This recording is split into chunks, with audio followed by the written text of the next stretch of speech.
lecture will be on the Gnostic Gospels. It's an extremely interesting topic, and it's pretty recent. The discoveries of it were recent. The translations into English were recent. So it's a kind of on the cutting edge. So we'll get into it right now. The Gnostic Gospels. Start off with the discovery of the Gnostic Gospels.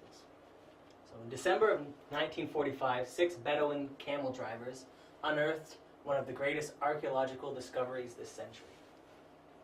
The Bedouin were like nomads, like traveling tent people who live in the desert and that kind of thing. While digging for fertilizer next to a cliff in the wilderness of Upper Egypt, one of them uncovered a human skeleton next to an earthenware jar containing 13 leather-bound books, which was what the first picture was, those leather-bound books they found. This was a cache of Gnostic documents, and it was found near the small village of Nag Hammadi, and has now become known as the Nag Hammadi Library. And like I said, it was 13 books, and the various texts became separated as they were sold, and one part was even burnt because it was deemed to be worthless and perhaps even bad luck. So what happened was there was these Bedouin camel drivers. They're herding camels. They're tent people. They're looking for fertilizer by digging in the cliffs. Right? They find a skeleton in the jar. They break open the jar, hoping that there's treasure or something like this inside. Inside they find a bunch of papyrus and books. They're not sure what it is because they're illiterate, and they don't know if it's worth money or not. But they also were kind of superstitious about it because they thought that maybe there was bad spirits protecting these, that they weren't sure what to do with them. But interestingly enough, the leader of this Bedouin camel driver group, his name was Muhammad Ali, the man who found these texts. So that's a name that we're pretty familiar with. And they were buried in a hillside in Upper Egypt. So they became separated, but they were eventually brought together again and translated from Coptic, which is the language of Upper Egypt. But they themselves were translations from original Greek. But it wasn't until 1978 that translations were first published, and not until the last decade that the public have really begun to take an interest in this find. So the whole story of how they found it and how it came to be in our is a little bit strange. So the other camel driver said, we don't want any part of these. We think that maybe they're bad luck or a bad omen. So Muhammad Ali takes them all to his house. And him and his brothers at the time were involved in a blood feud because someone had murdered their father. And then they heard that the man who had murdered their father was in the nearby town, and he was asleep at the side of the road. So they all 3 brothers went down there and they murdered him with machetes.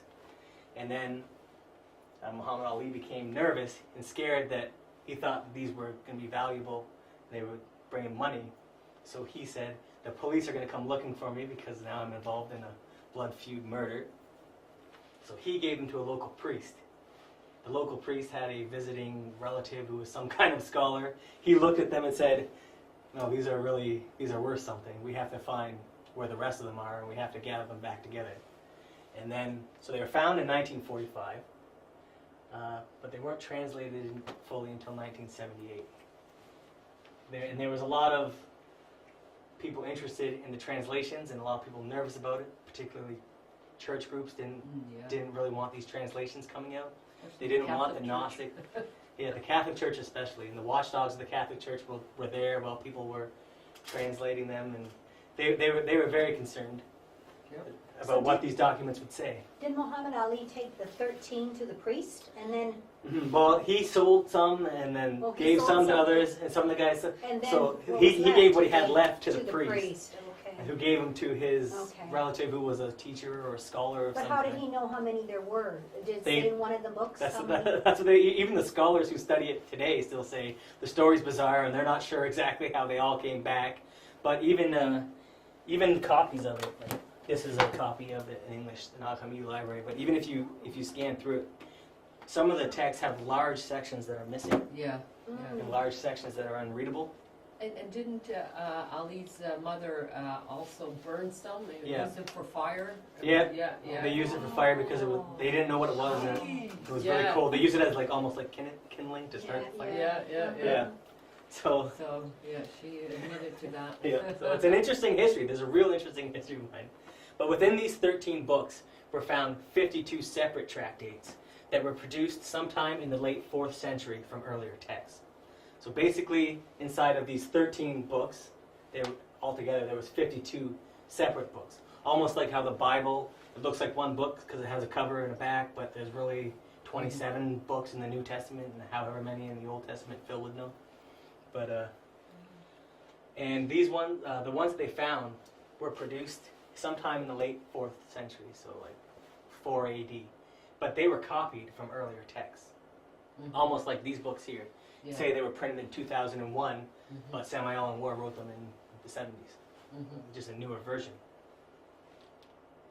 And with the discovery of these ancient texts, the world has gained new insight into who the Gnostics actually were and what they practiced, because it hasn't been well known, even through scholars in history, who the ancient Gnostics were. We knew that there were ancient Gnostic groups, but the books that they studied weren't known exactly. Some of the titles were known to the books, but the books themselves didn't exist.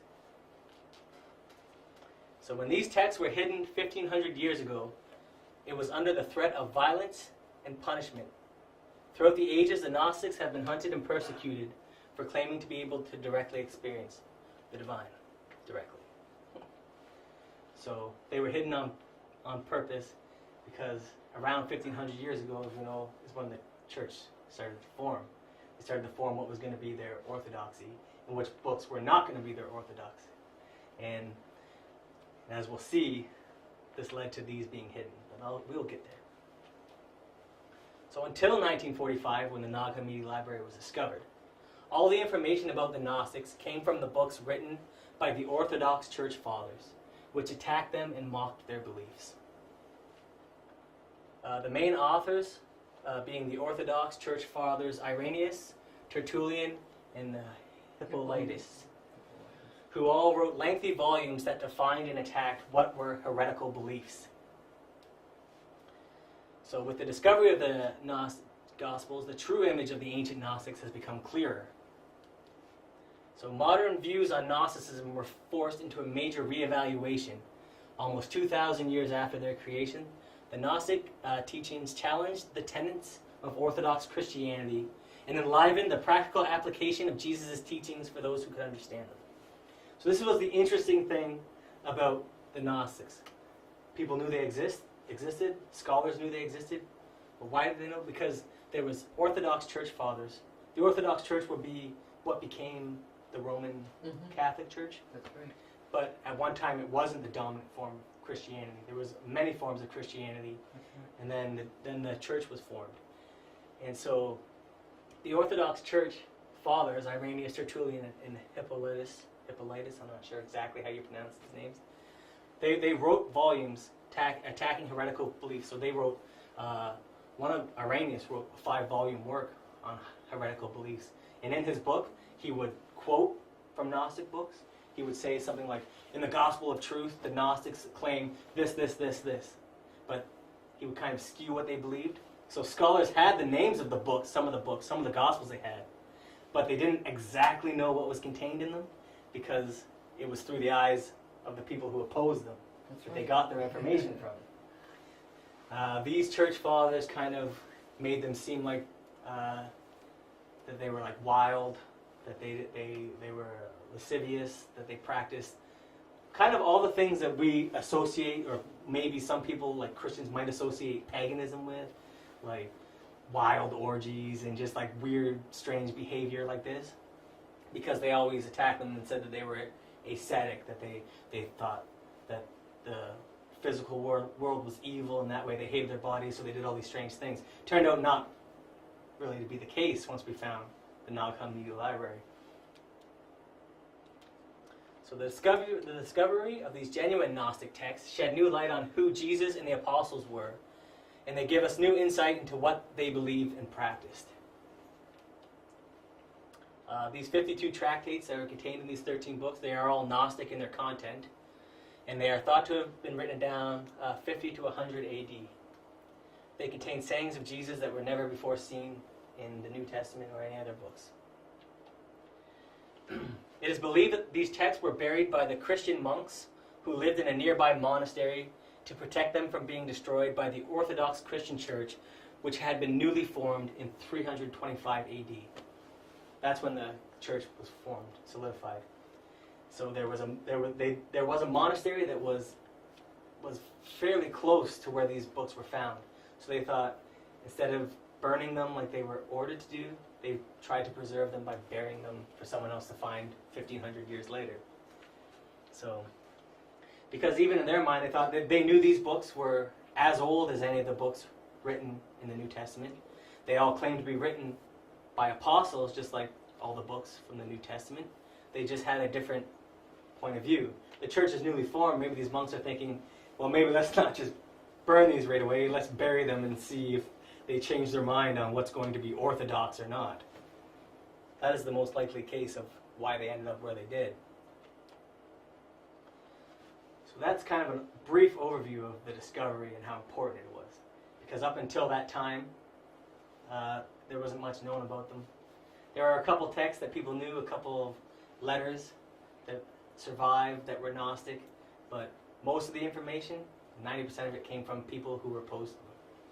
So we're going to look at early Christianity, the first Christians.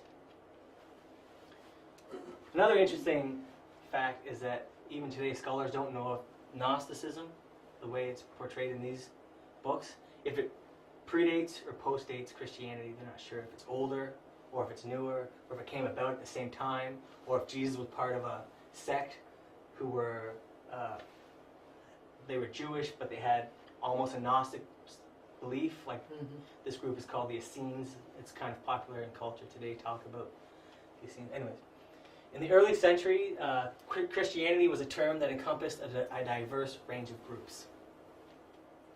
All of these different groups claimed to have the correct teachings of Jesus and his disciples, and they all had their own books that were claimed to be written by the apostles. These groups held opposing beliefs in what it meant to be Christian.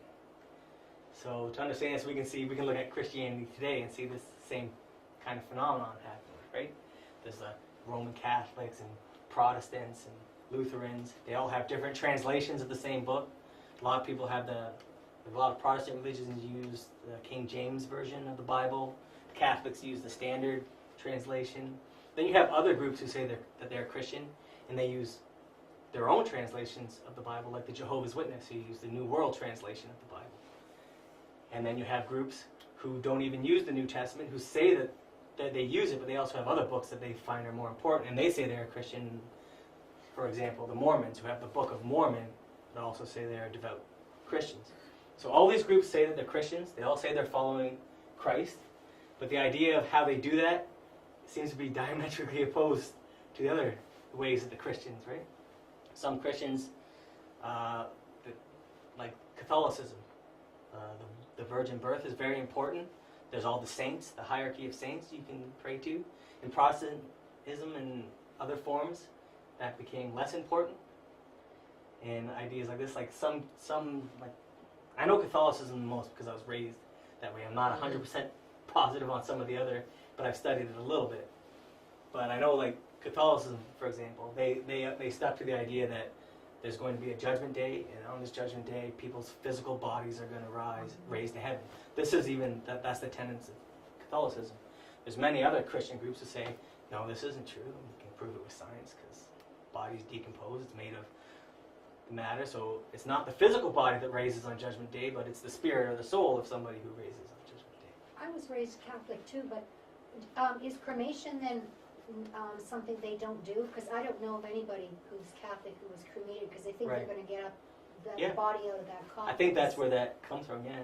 They do, they think that or that's part of their belief system, the physical body is So going you to raise. can't, have destroy it. ashes. Yeah. Yeah. The Jehovah's also believe Yep. the same. Because my Yeah. mother is Jehovah's Yeah. Witness. And they They believe the actually same my thing. aunt changed from Roman Catholic to Jehovah's, yeah. Jehovah's Witness.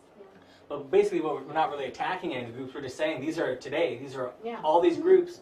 We're all saying we are Christians, but if if I ever say I'm a Christian and I go to a Roman Catholic church and then I went to a Jehovah's Witness church, I would say, well, this isn't Christianity, or vice versa. They would say that about the Roman Catholicism.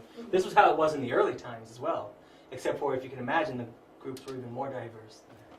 There was much more to it. The earliest Christians, they believed that you actually had to be Jewish to be a Christian, because for them, right, Christ was the Jewish Messiah. He was from their, he was the one that their book prophesied about. He was Jewish himself, so they thought, you have to be Jewish if you want to be Christian. Some of the earliest church was a group, and they were called, it's not important if you have to remember the names, but they were called the Ebionites. And they were one of the first churches to emerge, and they said, you have to be Jewish. If you want to become a Christian, you have to first convert to Judaism.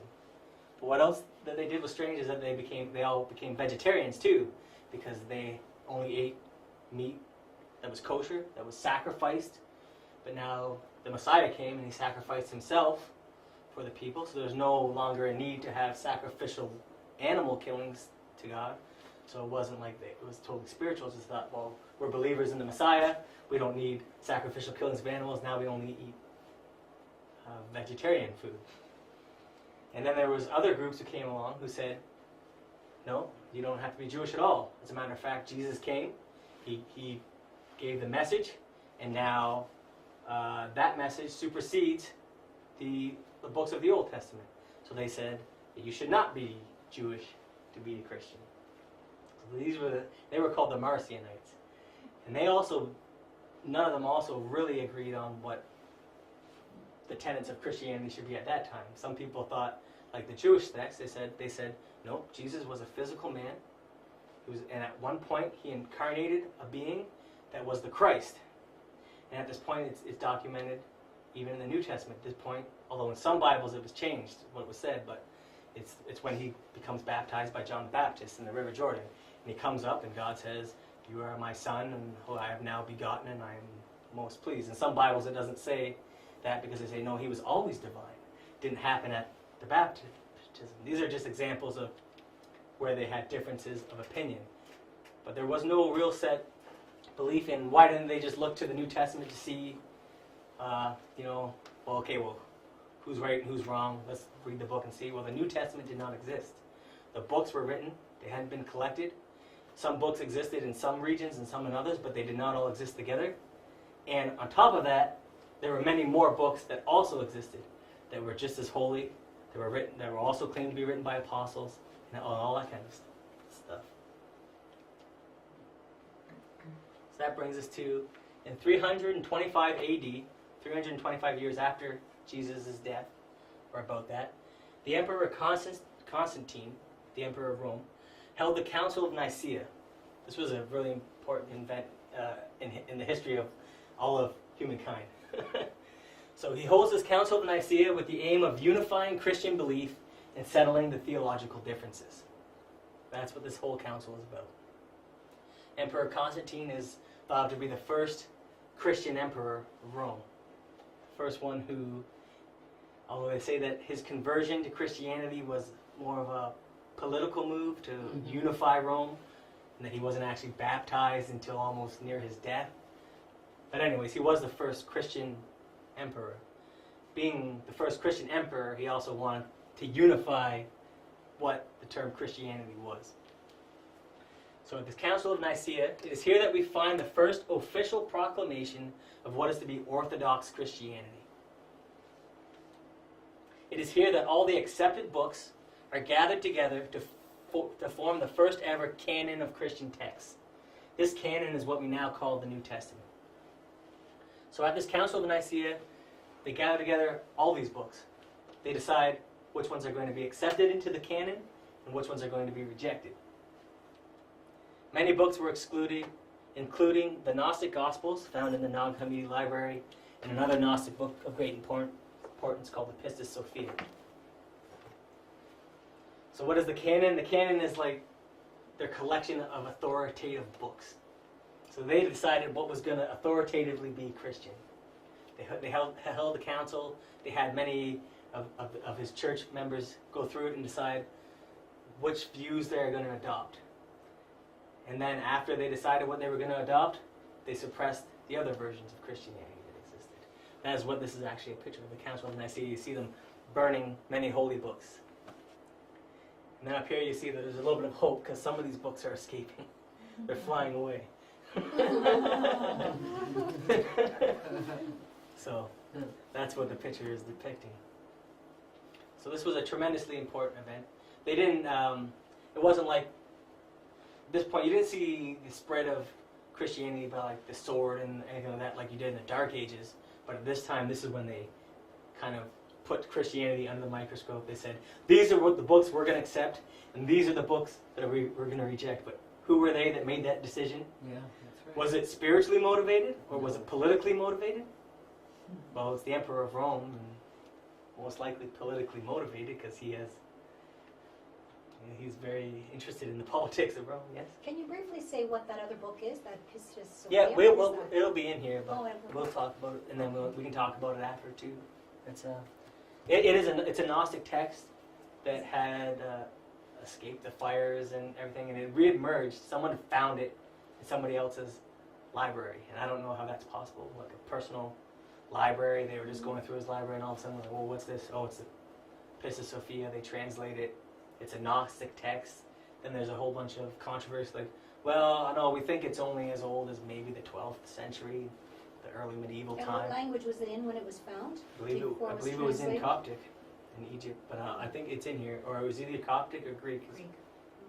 It was all found, but yeah, so they found it, and then when they discovered the Nag Hammadi library, the Pistis Sophia is also in here. So now we know that it's much older, at least back to the 2nd century maybe. Possibly older than that, because they don't know where the sources are that these books were originally copied from, right?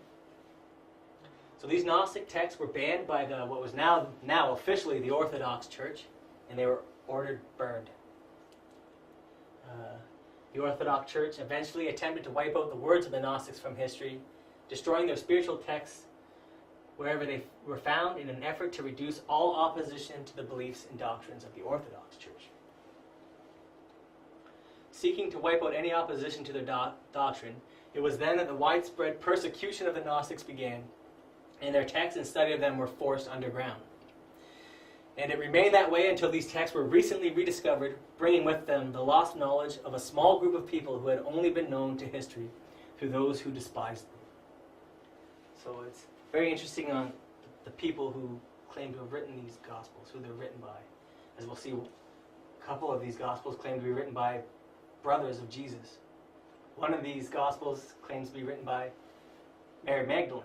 Mm-hmm. And not only that, in that Gospel it infers that there was a deeper relationship between Jesus and Mary Magdalene. And this is where that tradition comes from. It's been popularized through like Dan Brown and history channels all over it about the secret life of Jesus and Mary Magdalene could have been his wife. Well, it's found in the Gnostic Gospels.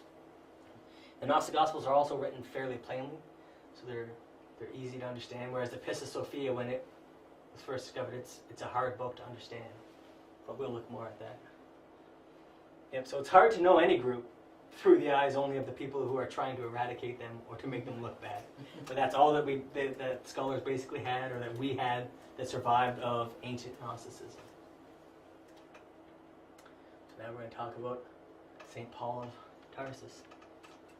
So the secret Gnostic teachings of Jesus remained hidden, while the teachings of Paul of Tarsus, today known as an apostle, though he was not, nor had he ever met Jesus, became the foundation of the Orthodox Christian Church. This became the public aspect of the teachings, in which the parables and some of the stories were taken literally and meant historically.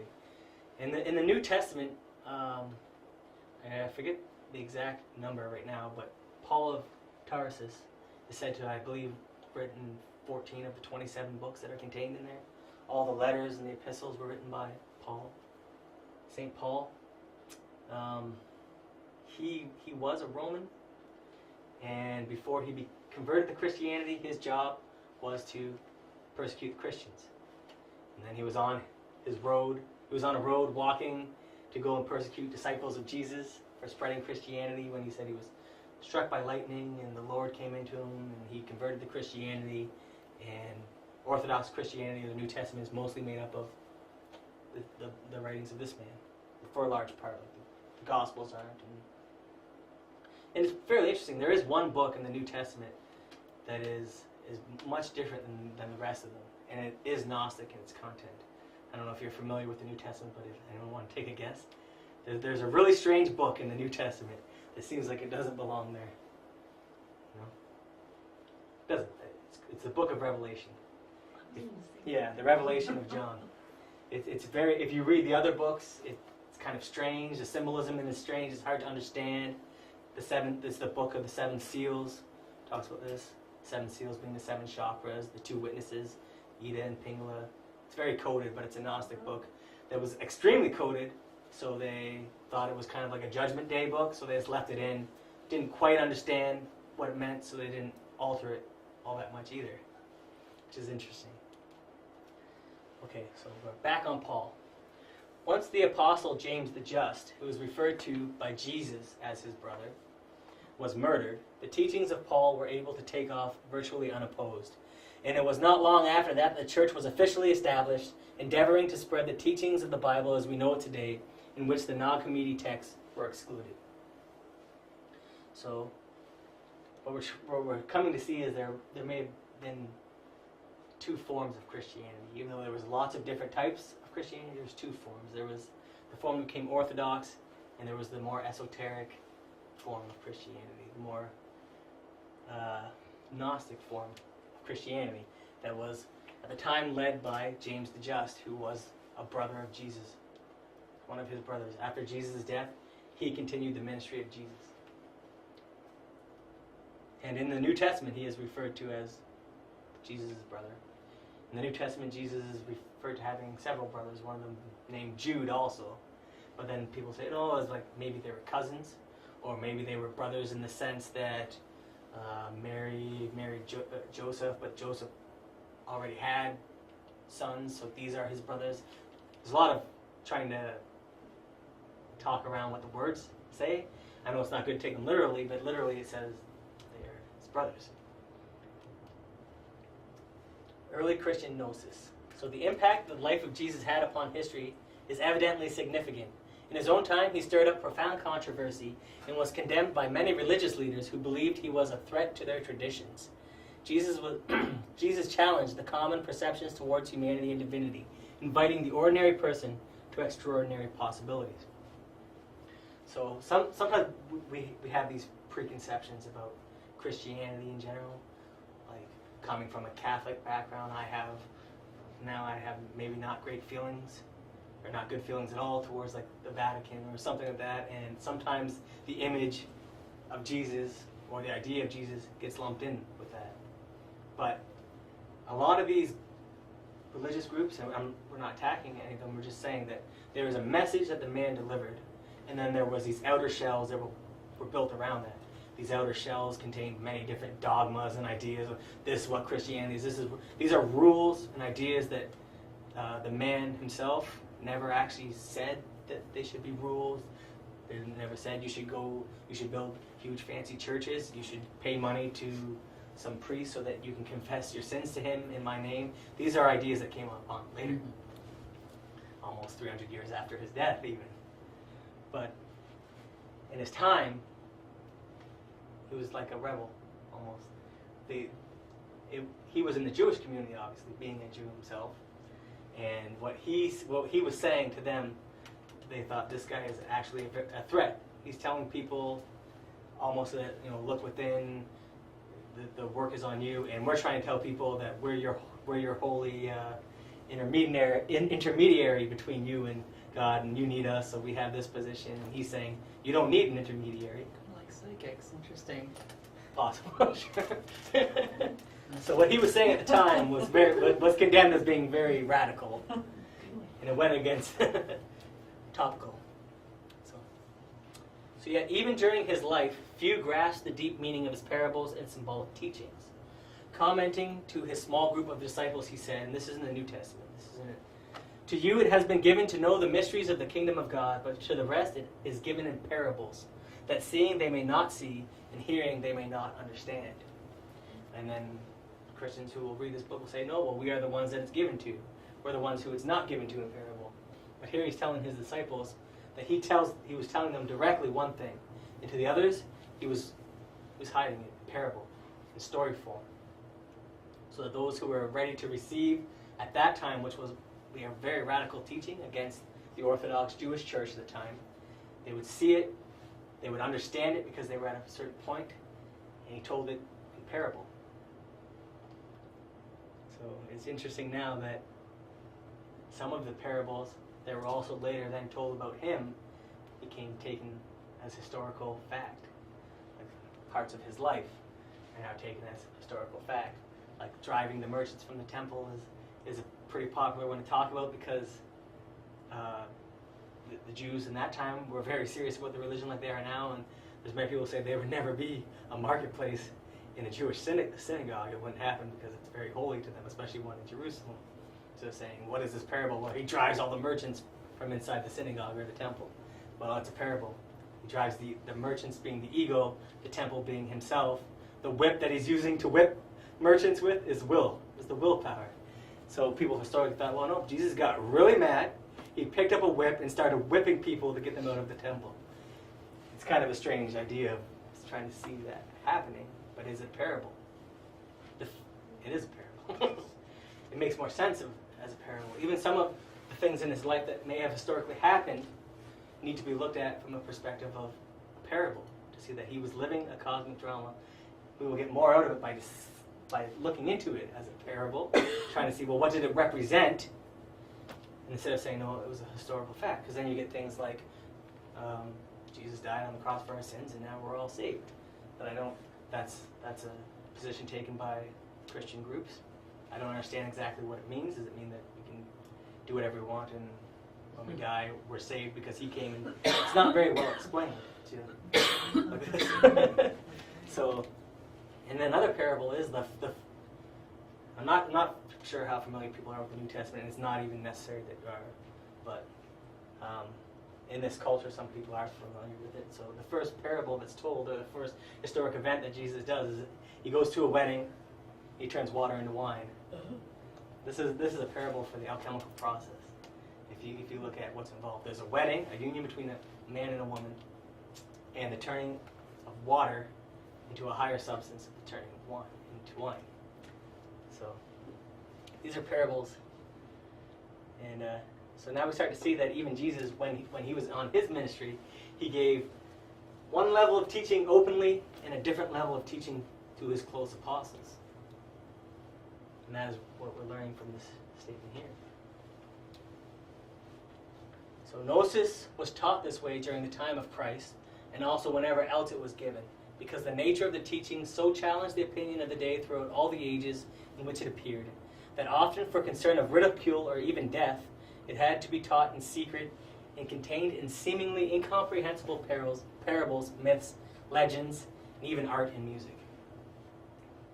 This is why through the medieval time, when there was a real threat of being executed at the stake or anything else for studying heretical beliefs, they hid it under certain systems like medieval alchemy.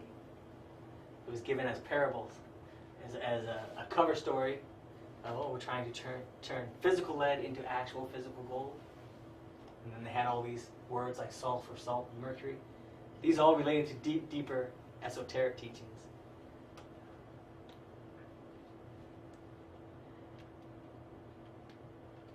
So the mass of people formed the Orthodox Church, and throughout the centuries branched off into the many different forms of Christianity we see today.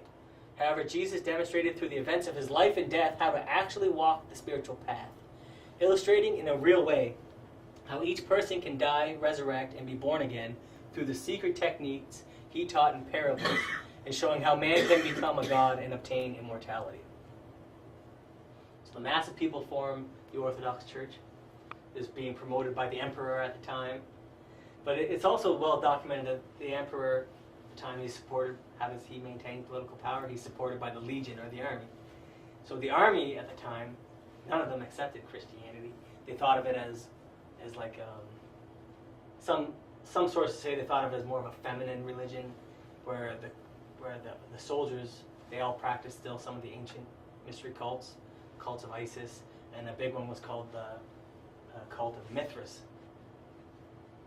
So, and there is a lot of parables between some aspects of Christianity and some of these other cults. Like on when this Council of Nicaea happened, this is also when they decided what dates would become special in Christianity. This is when they said, we'll worship on Sunday. Sunday will be the day of worship for Christians, because they wanted to separate it from Judaism. Jesus, the day of worship for him was Sunday, or Saturday, because he's Jewish. So the Sabbath, and he kept the Torah, like the commandments, the 10 Commandments. One of them being that you keep the Sabbath holy. The commandment isn't to keep Sunday holy; it's the Sabbath, which in Jewish tradition is Saturday. And that's also when you also discover it's true. Mm-hmm. Yep. It's also you discover when they put the date of celebration of Jesus is 24th of December, because that's the winter solstice. They would line up some of the dates, or most of the dates, that would become important to Christianity with dates that were already important to the Roman pagan religions. That's why most of these dates fall on solstices or equinoxes. So there were those who joined the Orthodox or public aspect of Christianity, and those who understood the true meaning of Jesus' words and life. And in this way, the church grew and spread the teachings of Jesus, and those seeking spiritual truth had the opportunity to find Gnosis. This opportunity was left to them through the parables in Jesus' life. This is what this artist is denoting, the church of the dead word, looking for the truth and not finding it in the church of the living word. This is a Jofra painting. So who are the ones in the white signifying the Christians, the Orthodox Christians? Or those who knew the true teachings of Jesus, those who knew the Gnosis, those who understood the parables. They didn't have to directly know Jesus, but if they understood the parables that the stories were telling, or if they understood that, they didn't need an external church telling them how to worship and how to believe, but that they could directly experience the divine for themselves, or these phenomena for themselves, would be those people, the seekers of the truth. A lot of people, and it's no, like, this is how life is, it's not false. They don't have much push when they go to church and the priest says something and they listen and it's a nice day out, or maybe it's boring for them, and then for them that's their Sunday, and then they go about the rest of their week, and there's no real push to drive towards spirituality. And for some people there's a real drive to understand spirituality. So that could be the difference also. So now we're going to look at the Gnostic texts themselves that were found in the Nag Hammadi library. And this is what they look like. Mm-hmm. So as you see, they're all tattered and this space is missing. So in the translations, they also appear like that. So there's one interesting one in the Gospel of Mary, and one of the disciples is saying, "Mary, tell us what the Savior told you, because we know that you were his favorite, because he told us how much he loved you, and he kissed you often on your," and then it's cut out what it was. When he kissed her often on her, but it's inferred that's probably lips or head or something like that, right? But it was showing that there was a deeper connection between Jesus and Mary Magdalene than there was even with the rest of the disciples. But so it's interesting. Yeah, she was one of the disciples. She was one of the disciples. She was. She was one of the disciples and one of the more advanced disciples. Yes. There was, not all the disciples were at the same level, because some of them couldn't understand That's right. his teachings at all, and Peter was one of those that could not understand. Right. Yep. Some of them were, in the Gnostic tradition, it's true, there were some disciples who were more advanced. Mary Magdalene is one of the most advanced, and also in some traditions too, and it's shocking for people to find out, but Judas Iscariot is said to be the most advanced. Yes. That he was playing a part because he realized that this man Jesus incarnated the Christ with the purpose of living out for people to see the cosmic drama that we all must go through internally, sacrificing ourselves upon the cross of alchemy. Judas Iscariot was playing a part, and this is very opposed to what any Orthodox Christian group believes. Yeah. That Judas, no one would say Judas Iscariot. They would all say, no, he's Judas. He's the one who turned on the Lord. He's the worst one. The Gnosis, no, he was the most advanced, and he understood at a deeper level what this cosmic drama was, and he knew his part in it, where other disciples may not have. Yeah, and he knew what was going to happen to him because Yep. He knew- the rest of the disciples stoned him to death. There's many different stories as to what happened after with Judas. Yeah, he stoned to death, or if he was so ashamed of himself that he hung himself is another one. But I yeah. don't think There's- he was so ashamed because he No. knew he played an Right. important part. And this is what the Gnostic text. Yes, and also in the Gnostic text it says that Judas had a conversation with Jesus before that. About not wanting to participate in it. Yes, but also he also had a vision of being on the other side with the holy, the higher. Right. And he said he wanted to be there. He says, "Will you do this? You know, and you will be there because." And he says, "Well, if I do this, I know I will be killed." He says, "Yes, but you know, he was sacrificing himself." Right. Yep. Yeah. And Jesus himself, too, when he incarnated the Christ, he also knew what his role was. Yes. This explains some of the things that he said when he's praying fervently before he knows he's going to be taken, and he says, "If it's possible, take this cup from me." He says something like this while he's praying, "Take this cup from me, but if it is your will, let it be done." Saying, "I'm scared, I don't want to go through with this. If this cannot happen, please allow that, but if it's your will, then let it be done." Also in the Gnostic tradition, they understood, and I've heard some scholars talk about it, and they seem to not quite understand it exactly, but they say, oh no, they think Jesus was two beings because they said he didn't actually die on the cross. Well, what happened did the Christ die, like physically die on the cross? No. The body of the man Jesus did. So the Gnostic tradition said, but when he was hanging on the cross, right before he died, he says that famous, my God, why have you forsaken me?" Those were the last words he says, and he died because they say that the Christ, or the force, had left him because it doesn't die, only the physical man dies, and that's why he says this.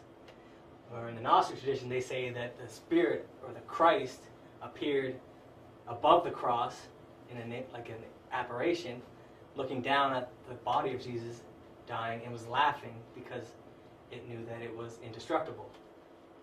So this was the Gnostic tradition back then, and these stories are in the Nag Hammadi library, and these are the kind of stories that were attacked by the church fathers. They're saying, what they said, that he didn't die, that he appeared above his cross laughing at himself and all this other nonsense, and we don't know what they're talking about. What they're talking about was the inner being, the actual Christ.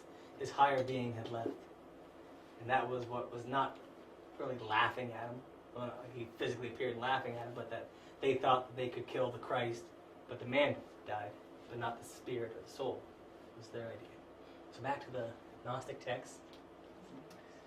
The texts of the Nag Hammadi library show a teaching of Jesus that is opposite to that which we now identify as Christianity.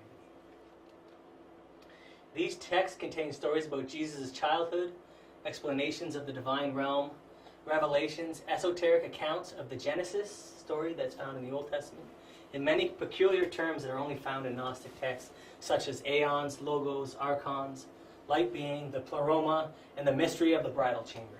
It's all talked about in these Gnostic texts. So a lot of these terms, they seem very strange to us, and we are not very familiar with them. The Epista Sophia, when it was first translated, it has terminology like this throughout it. So it could be hard for people then to figure out exactly what they were talking about at the time, for scholars who were trying to translate it. But in the Nag Hammadi, the ancient Gnostic text in the Nag Hammadi library, it talks about very plainly what these aeons are, what the archons are, light beings. It's kind of, there's explanations of that, the divine realm. And we can understand it a little bit because of a little bit of the background we have in the Tree of Life. It was their way of explaining certain things that exist in the Tree of Life. The logos being something similar along the lines to the Sephiroth of the Tree of Life. The pleroma was everything above the physical world. It was the manifestation that came down from God, and that everything that was from this point down to the physical world. They called all of it the word pleroma. It meant like the divine beings, the divine realms, the dimensions, the deities, the evil beings, anything that existed above the physical world. So, and they also have this interesting terminology that come up quite a bit, the mystery of the bridal chamber, which was alchemy, the teaching of alchemy. So although the numerous Gnostic texts were written by numerous authors, there exists in them unifying and recurring themes.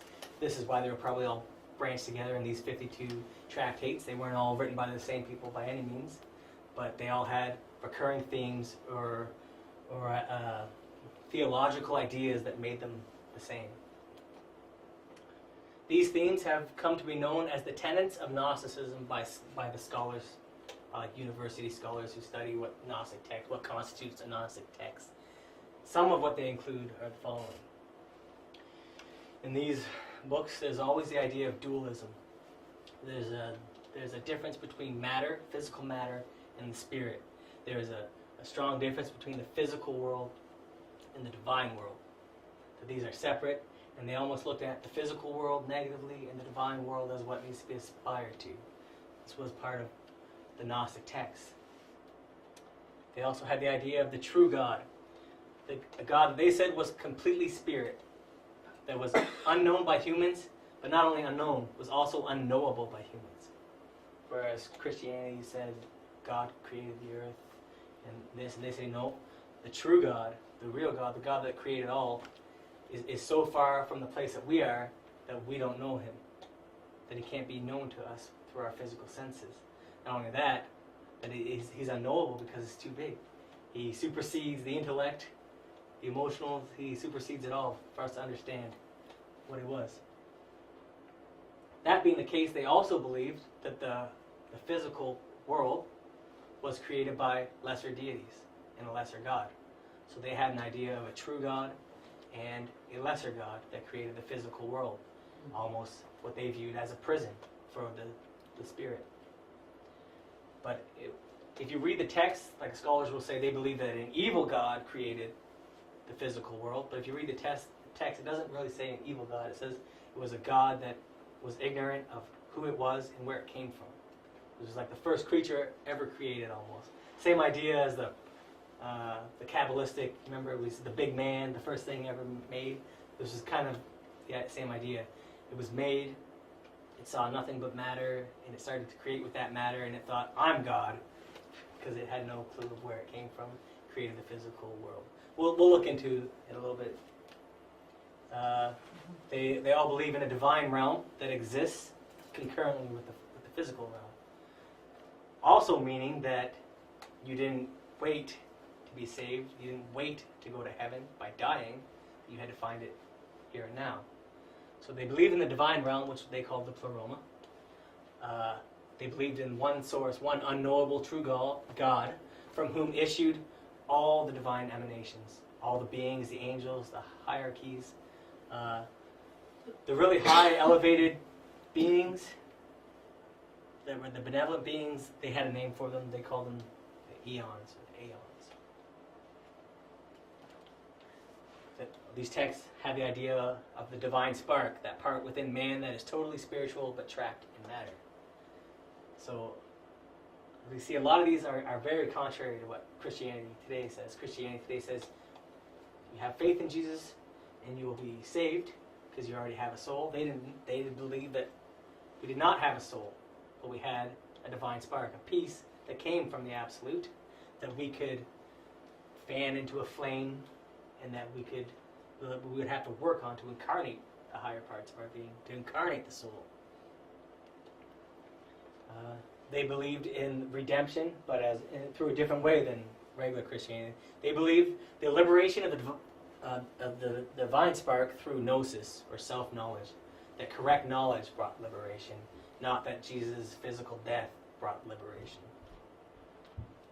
They believed in the divine emissary, which means that an aeon, or a being higher, which they believed Jesus, when he got the title Christ, they believed that the aeon descended into him, must descend to impart the true knowledge to humanity, because humanity needed to be led. This knowledge was very difficult for them to come on by their own accord. And they all have the same ethics within these 52 tractates, which is an ascetic lifestyle, which is the practice of self-denial as a spiritual discipline. So when the church fathers said that they were wild and lascivious, and then these texts come out, we find that they weren't. They were very ascetic, that they They had a view of self-denial towards the physical body. Not only that, but towards the physical realm.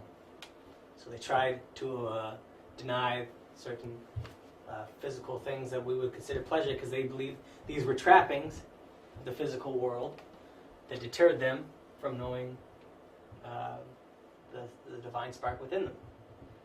So this is just a couple of them. There were some other, but these are the bigger ones that are found throughout the 52 tractates.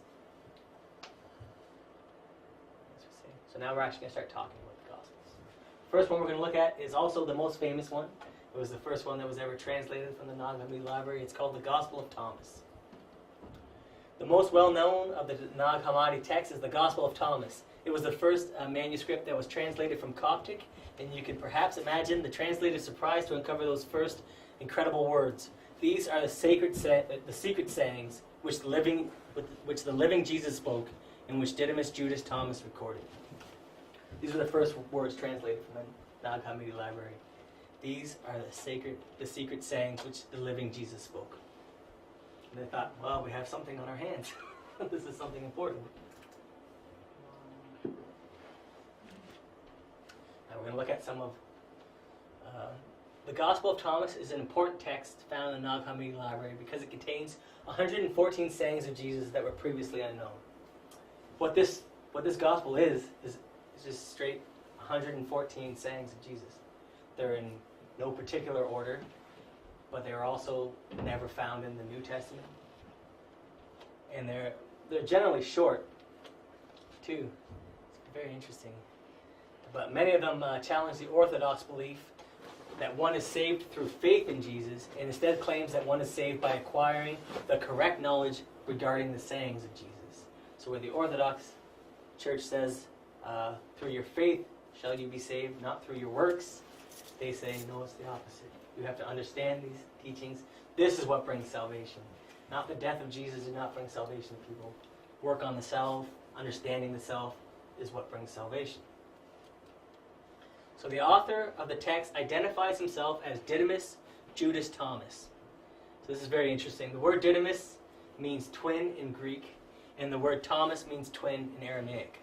So the person's real name was most likely or probably Jude or Judas. And the title therefore calls him Jude the twin. In the New Testament, Jesus is said to have brothers. One is named Jude. The Gospel of Thomas appears to have been written by the twin brother of Jesus, which is a tradition that's found in the Gnostic Gospels, that Jesus actually had a twin brother. His name was Jude. And this is who's claiming to have written the Gospel of Thomas. Now we are going to look at some of the sayings. This is the first saying. Whoever finds the interpretation of these sayings will not experience death. This is the saying of Jesus from the Gospel of Thomas. The church says, no, you have to have faith in Jesus. Through your faith you're saved. And he says, from the words, from the mouth of Jesus, according to the Gospel of Thomas, nope, you're saved by finding the interpretations to these sayings, to the sayings of Jesus. Jesus said, let him who seeks continue seeking until he finds. When he finds, he will become troubled. When he becomes troubled, he will be astonished, and he will rule over all. So the Christian church also said that Jesus was God. It was always a strange thing for me trying to understand, raising Catholic, that there's God, and there's Jesus, and there's the Holy Spirit, but they're all the same person and the same thing. But I was very confused about that as a child, and then when I became older, I gave up thinking about it entirely, because I don't understand how that is. But Jesus says, when he becomes troubled, he will be astonished, and he will rule over all, saying that the seeker, if you're seeking spiritual truth, keep seeking. When you find it, you'll be astounded, and once you're astounded, you can rule over all. The church doesn't want a message like that to be out, because they don't want you to think that you could be on par with Jesus, or that politically they need to have their jobs. They need to be the intermediary between you and God. So this is an idea, I'm not trying to attack them, this is an idea of why these texts may not have been found in the New Testament, even though they are just as old and they are claimed to be written by apostles. Because right there, Jesus in the New Testament, in today's tradition, they said that there's 12 apostles and there's only 4 Gospels written by it. They said apostles, but those Gospels also were written maybe, the latest one they believe The oldest one in the New Testament is the Gospel of Mark. They think it was written maybe a generation after Jesus' death. So there is a kind of like a misconception also sometimes that these are written by the New Testament may have been written by actual apostles who walked with Jesus. May not be the case. If it's back to the Gospel of Thomas, claims to have walked with Jesus, as the opening said. He claims that these are the secret sayings of Jesus, that the living Jesus spoke while he was alive, and that he recorded. This is a pretty big one that you find in there. Jesus said, "The kingdom is inside of you, and it is outside of you. When you come to know yourselves, then you will become known, and you will realize that it is you who are the sons of the living Father. But if you will not know yourselves, you dwell in poverty, and it is you who are that poverty." So this saying is calling everybody to know themselves so they can become sons of the living Father, just like Jesus was himself. So he's calling people to reach the same level that he did, perhaps, which is maybe opposed to what today's idea of Christianity says about Jesus.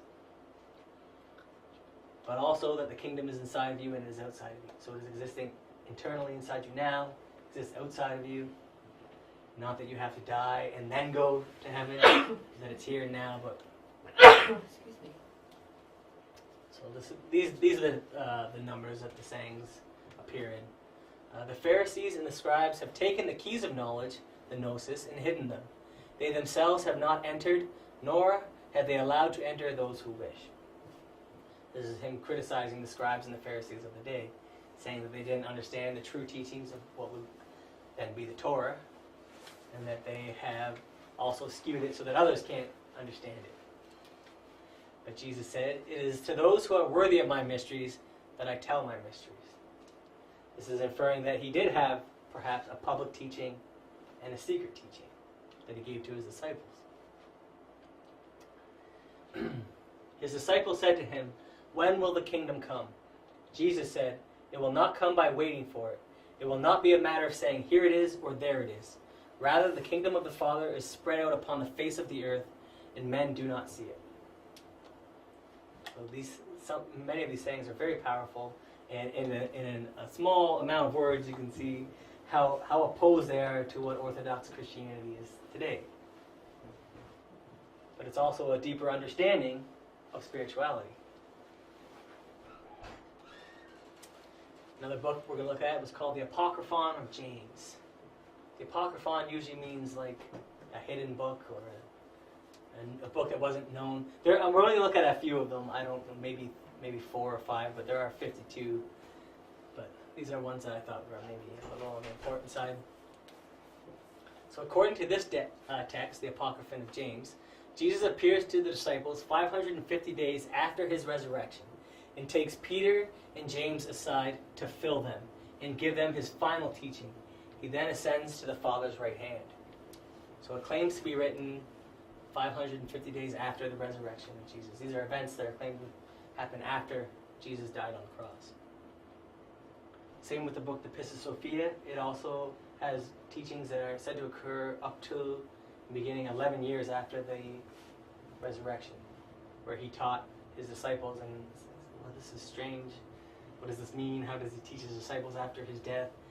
And the idea was that they were being taught or guided by the Master Jesus in the astral plane after his death. So the revelation given to them is said to be meant not for the disciples, but for the children who will be born later. And this is, some of what is said may have two meanings. It can be taken literally, like, well, it's going to become important to generations down the road, or maybe this final teaching wouldn't become important to them until they incarnated their Christ, which comes as a child, born through the alchemical works. This is what he told them, and they were a little bit troubled by it at the time, because they thought, well, we want you to give us a teaching for us so that we can, in the book, they said. This is from the Apocryphon of James. The disciple said, "Have you departed and removed yourself from us?" But Jesus said, "No, but I shall go to the place from whence I came. If you wish to come with me, come." They all answered and said, "If you bid us, we come." Then Jesus said, "Verily I say unto you, no one will ever enter the kingdom of heaven at my bidding. but only because you yourselves are full. So we can see that he was saying there is work that we have to do on ourselves to be able to enter the kingdom of heaven, to become full, to build the solar bodies, to build the higher bodies, to incarnate the inner being. Then we become. This one would probably be particularly damning to the Orthodox Yeah. Church, because they say, no, everyone comes to the kingdom of heaven through faith Not at my bidding. in Jesus. Yeah. He says, no one will come at my bidding. He says the exact opposite. They said to him, Lord, we can obey you if you wish, for we have followed you. Grant us therefore not to be tempted by the devil, the evil one. The Lord answered and said, what is your merit if you do the will of the Father, and is not given to you from him as a gift while you are tempted by Satan? But if you are opposed by Satan and persecuted, and still do the Father's will, I say that he will love you and make you equal with me, and reckon you to have become beloved by your own choice. So what is he saying? This is something that is recurring even in Gnosis today. Saying it's very easy maybe to think that we're holy if we locked ourselves in a room so that we didn't have to go outside and deal with the egos that came out. But he's saying, what's the merit in that? What have you learned? You can't hide from the defects. You can't, what is the merit if you do the will of the Father when you're not opposed by Satan? It's very easy to be holy under perfect conditions. Everyone can do it. It's very easy to say that I don't have any anger in me because there's nothing in front of you that makes you angry. But as soon as something makes you angry, and then you say, I'm working on that ego of anger, and you don't become angry by your own choice, that's the merit. That's when you truly do the will of the Father. When your nature is telling you to do the opposite. When your baseness wants you to do the opposite. And you do the greater thing. When you eliminate the ego instead of letting the ego control the way you live your life. Verily I say unto you, none will be saved unless they believe in my cross. Therefore become seekers of death, like the dead who seek for life. For that which they seek is revealed to them. As for you, when you examine death, it will teach you election. Verily I say unto you, none of those who fear death will be saved. For the kingdom belongs to those who put themselves to death. Become better than I. Make yourselves like the Son of the Holy Spirit. So what is he telling them? Put yourselves to death. He's not telling them to go hang themselves or anything like that. Put their baseness to death. Put their material desires to death. Put the ego to death. This is something that we can all verify ourselves that this is hard, and we're afraid of it. We are afraid, and we're afraid of putting the ego to death because we feel like we know it well. We feel like it's us. We're comfortable. We are very comfortable. We become comfortable. We identify with it very much. Therefore, when we eliminate a part of the ego, we get scared. We say, no, that's not a part of the ego. That's a part of me. I am this. This is what I am, and I have eliminated a part. This is a fear that people have because we're so identified with the ego that we believe that we are it. This is not really the case. Those who fear death will be saved. You have to put yourself to death, to work on yourself. Maybe it's also frightening to think, oh, if this is not me and I put this to death, then who am I really? They feel kind of lost. Right. Because we have a certain image of ourselves. We feel like that's how we are, even though objectively we may not even seem like that to anyone else around us, but we feel this is what we are and this is who we are, and we all have a very easy time of feeling justified in the things we do, and because this is our nature. It might not be the case. We'll look briefly at the Gospel of Philip.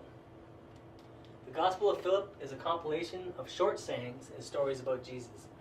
The dominant concern within this text is what is called the mystery of the bridal chamber.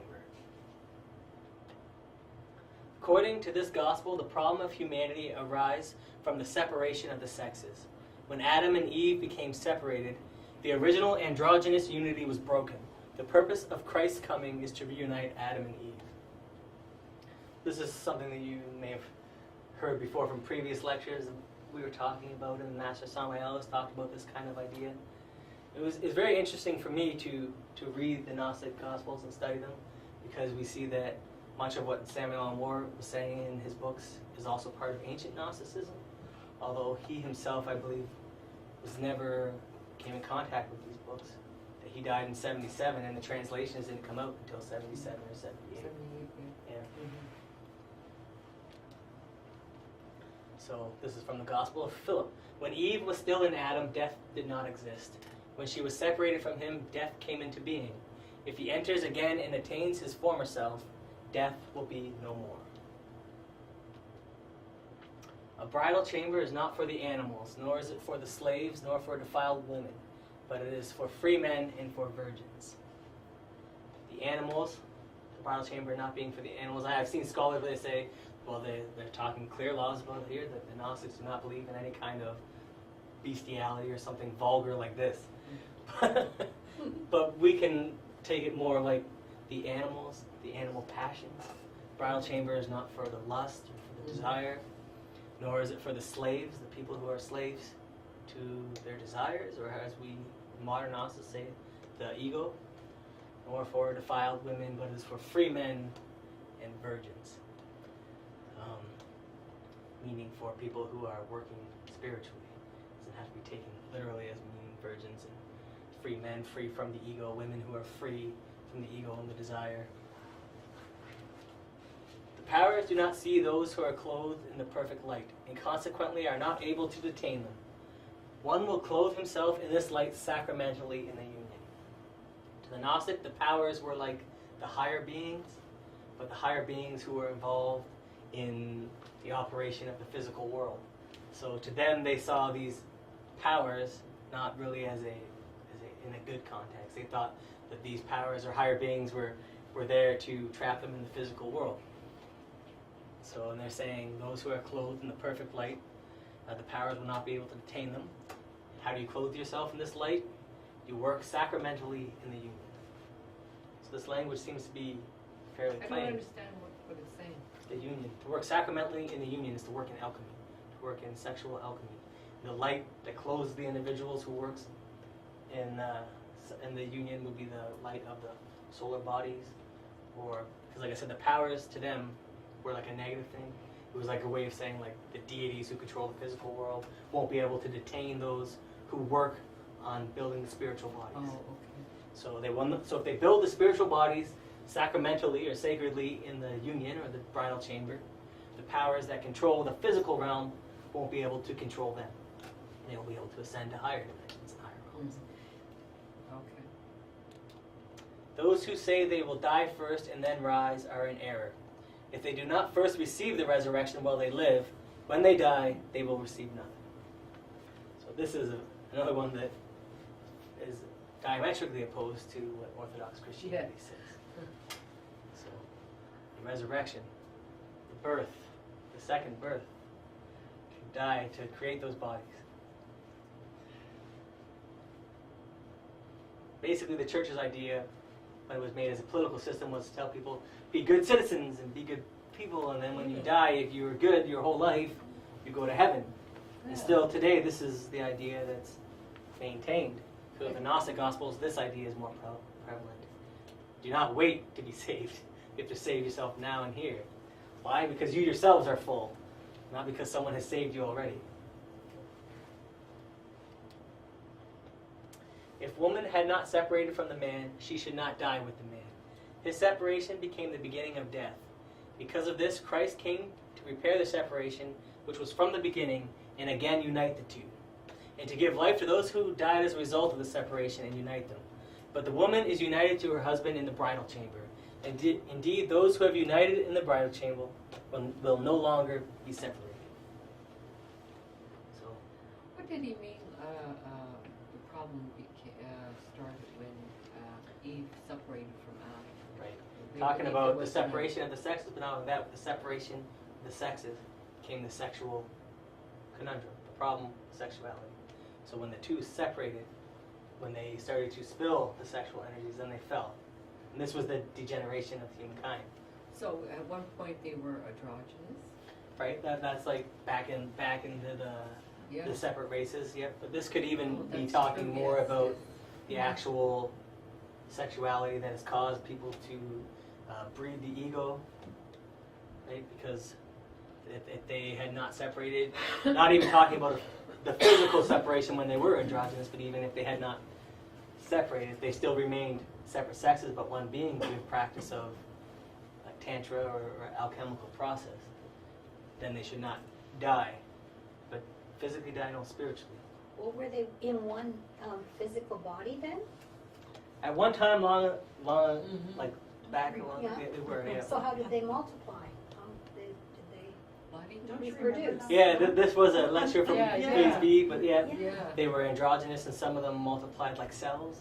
Was the Yeah, idea? from budding or Some, something, yeah, and then yeah. later on by budding, and then Yeah. was the idea, which is kind of hard to fathom. And I know the Theosophical Society talked a lot about that, about these ancient civilizations and the process of the over millions of years about how people became two sexes. And to me, that's one of those things. There's a lot of things they talk about like that, and there's a lot of things that can be confusing to me, like even it's just confusing. So at the time, now when we're at certain levels of understanding, we can take it on the deeper, longer ago history, or the more relevant to ourselves now history, where if the man and woman did not separate and if they did not fall together, then they would not die, not physically die, but spiritual death, or lose their solar bodies or higher beings. We're going to look at another important one that was called the Gospel of Truth. The Gnostic Gospel of Truth is one of the books that scholars were aware of through the writings of the Orthodox Church Fathers, but until it was discovered with the Nag Hammadi Library, they had never possessed an actual copy. So when they were attacking the Gnostics and their beliefs, they mentioned this book particularly by name. So scholars knew that this book existed, but there was never a copy, that they never had a copy because they thought they were all burnt or destroyed. But then the Nag Hammadi Library, there's a copy of it. It is thought to have been written by Valentinus, an early Christian Gnostic who was from Alexandria, Egypt. They say it was written by this man because they think it follows the same style of writing that he wrote in, that kind of idea. It doesn't really have there's no real claim to authorship on the gospel. It doesn't even really have a name. There's no title of it. It just starts off as the Gospel of Truth is, and then he says a sentence. So they use that first sentence to say what the gospel is called. So this gospel doesn't contain anything regarding the birth, death, or resurrection of Jesus, but instead proclaims that Jesus has brought salvation by providing the truth that can free the soul from the material world. So it doesn't talk about his birth, his death, or his resurrection, but that he brought the knowledge to people of how to free themselves from the material world. And that's how he's saved. The teachings put forward by the Gospel of Truth are diametrically opposed to those that are now dominant in Christianity. Mm-hmm. So now we're going to look at a couple of them. This is the Orthodox Church, and this is what the Gospel of Truth says, as this fancy diagram shows. Orthodox Church: the world was the intentional creation of the true God and was therefore made good, even though sometime down the road sin crept in and then there's the need for salvation. But it was intentionally made good by the true God. Gospel of Truth maintains that the material world came about by a conflict in the divine realm and was subsequently created by lesser divinities. Mm-hmm. That's one of the major differences between the two theologies. The Orthodox Church says that Christ brought salvation by dying for the sins of the world. The Gospel of Truth claims, instead of that, Christ brought salvation by delivering the knowledge necessary to free the soul, so that his death really played no factor into their belief as to what was important to free the soul. The Orthodox Church said that people are saved by God by faith in the death and resurrection of Jesus. The Gospel of Truth maintains that people are saved by receiving the correct knowledge about who they really are, where they came from, and what they possess internally. So those are some of the major differences between the two. Now the Gospel of Truth. This is they're talking about the creation of the physical world. So ignorance of the Father brought about anguish and terror, and the anguish grew solid like a fog, so that no one was able to see. For this reason error became powerful. It worked on its own matter foolishly. Not having known the truth, it set about with a creation, preparing with power and beauty the substitute for the truth. This is a Gnostic view on the creation of the physical world. They said they believed that there was a lesser deity. They believed that there was three primary logos or aeons that existed, that all three of these powers needed to be united to make a creation. Their story says that one of these powers or forces wanted to make a creation on its own, basically. So they made a creation outside of the pleroma. So outside of everything that existed between here and above the physical world. So they said one of these powers created something outside of the pleroma, which is the physical world. So it created what they call and describe as a being called Yaldabaoth, which comes up quite a bit in the Gnostic text. Now, I'm not telling you to take it literally, or if this is their way of anciently describing metaphysics, or this is the stories that you find in the Gnostic Gospel. It said Yaldabaoth came into being, and then it sensed itself, and looked around and didn't know from where it came. Saw only seas of matter, started making creation out of that matter, and then said, I am the true God, which was the first sin, because then the real God said, you are not, and your arrogance has led you to create a creation outside of the pleroma or the divine realm. That's how they explained it. So this one is a little bit more poetic, and it can be difficult to understand in parts. But this part is straightforward, and we might be familiar with it. It says, it is within unity that each one will attain himself. Within knowledge, he will purify himself from multiplicity into unity, consuming matter within himself like fire, and darkness by light, and death by life. Talking about the necessity of people to become unity instead of a multiplicity. We can understand that in the terms of the ego. We're a multiplicity of psychological aggregates. Now we're going to briefly talk about the Pistis Sophia.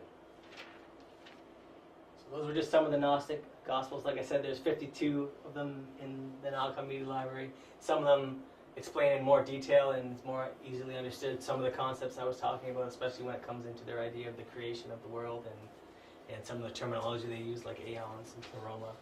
But the Pistis Sophia is separate from the Nag Hammadi library because it's been around. They've had copies of it for longer. But when the Nag Hammadi library was found, the Pistis Sophia is also part of the Nag Hammadi library. So the oldest copy of this was found in the Nag Hammadi library. And interestingly enough, too, a copy of Plato's Republic was also found in the Nag Hammadi library. So let's go. Pistis Sophia. So before the discovery of the Nag Hammadi library, the Pistis Sophia was the largest source of Gnostic teachings known to the world. It is an extraordinary work whose title means power, wisdom, or power, faith. They're not exactly sure what the word pistis itself meant. There's a lot of people give a lot of different translations, but power, wisdom, or power, faith is most common. Because it was a name. It's a name of a person. The scale and esotericism of the text hid what on the surface was obviously a deep knowledge of spirituality from the early Gnostic tradition. It covers aspects of creation and delves into the process of awakening which the Gnostics possessed.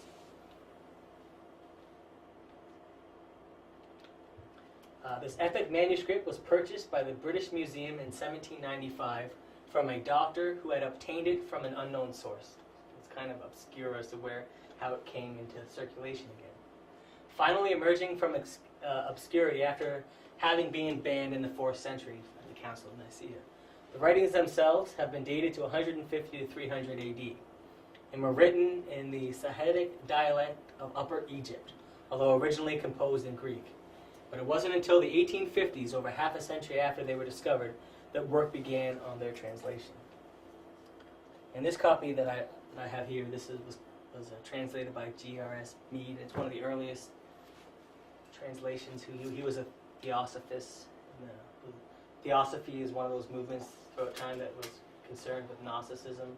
They taught Gnosticism just through a different name, Theosophical Society, that kind of idea. But they were very much influenced by Gnosticism. There's a picture here by the Pistis Sophia unveiled by Samael and Moore. So remarkably, the Pistis Sophia recounts events that occur only 11 years after Jesus' resurrection. During the previous 11 years, he had been teaching his disciples, both men and women, in Gnostic wisdom. Jesus takes his disciples on an astounding journey into the regions of the invisible worlds. Here he instructs them and reveals many esoteric mysteries. In particular, he speaks of the story and repentance of the Pistis Sophia, which is a symbolic part of each person's true being. So the main story that he tells, he gives them a story, and it's about this being Pistis Sophia that falls, and the work that the Pistis Sophia does to rise back up to the light. In the Pistis Sophia Unveiled, Samael Anwar, at intervals throughout the text, explains the meaning behind the words of Jesus to his disciples, and reveals many of the secret keys contained in this teaching. So, the Pistis Sophia, like I showed you some of the quotes from the Gnostic Gospels and Nag Hammadi Library, we can directly relate with some of those quotes. They don't seem to be very too coded. We can get information from them by reading them directly. The Pistis Sophia is a little bit more of a book that's coded. Therefore, Samael Anwar spent a great majority of his efforts in decoding what some of it meant. And I believe before his death, he did unveil about 80% of the Pistis Sophia, but there was the last section of it that he didn't have a chance to unveil. So the Pistis Sophia is an extremely important Gnostic text, because at one time it was one of the only actually true Gnostic texts that survived, that we had a copy of until 1945, right? Samuel Anwar devoted a great amount of time and effort in unveiling the meaning behind the enigmatic writings. The language of the Pistis Sophia can be difficult for the average person to understand. It seems to be coded or meant for readers who have a prior knowledge of the terminology.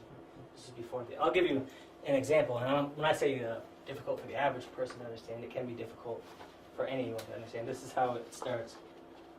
It came to pass, when Jesus had risen from the dead, that he passed 11 years discoursing with his disciples, and instructing them only up to the regions of the first commandment, and up to the regions of the first mystery, that within the veil, within the first commandment, which is the 24th mystery, without and below, those 24 which are in the second space of the first mystery, which is before all mysteries, the Father in the form of the dove.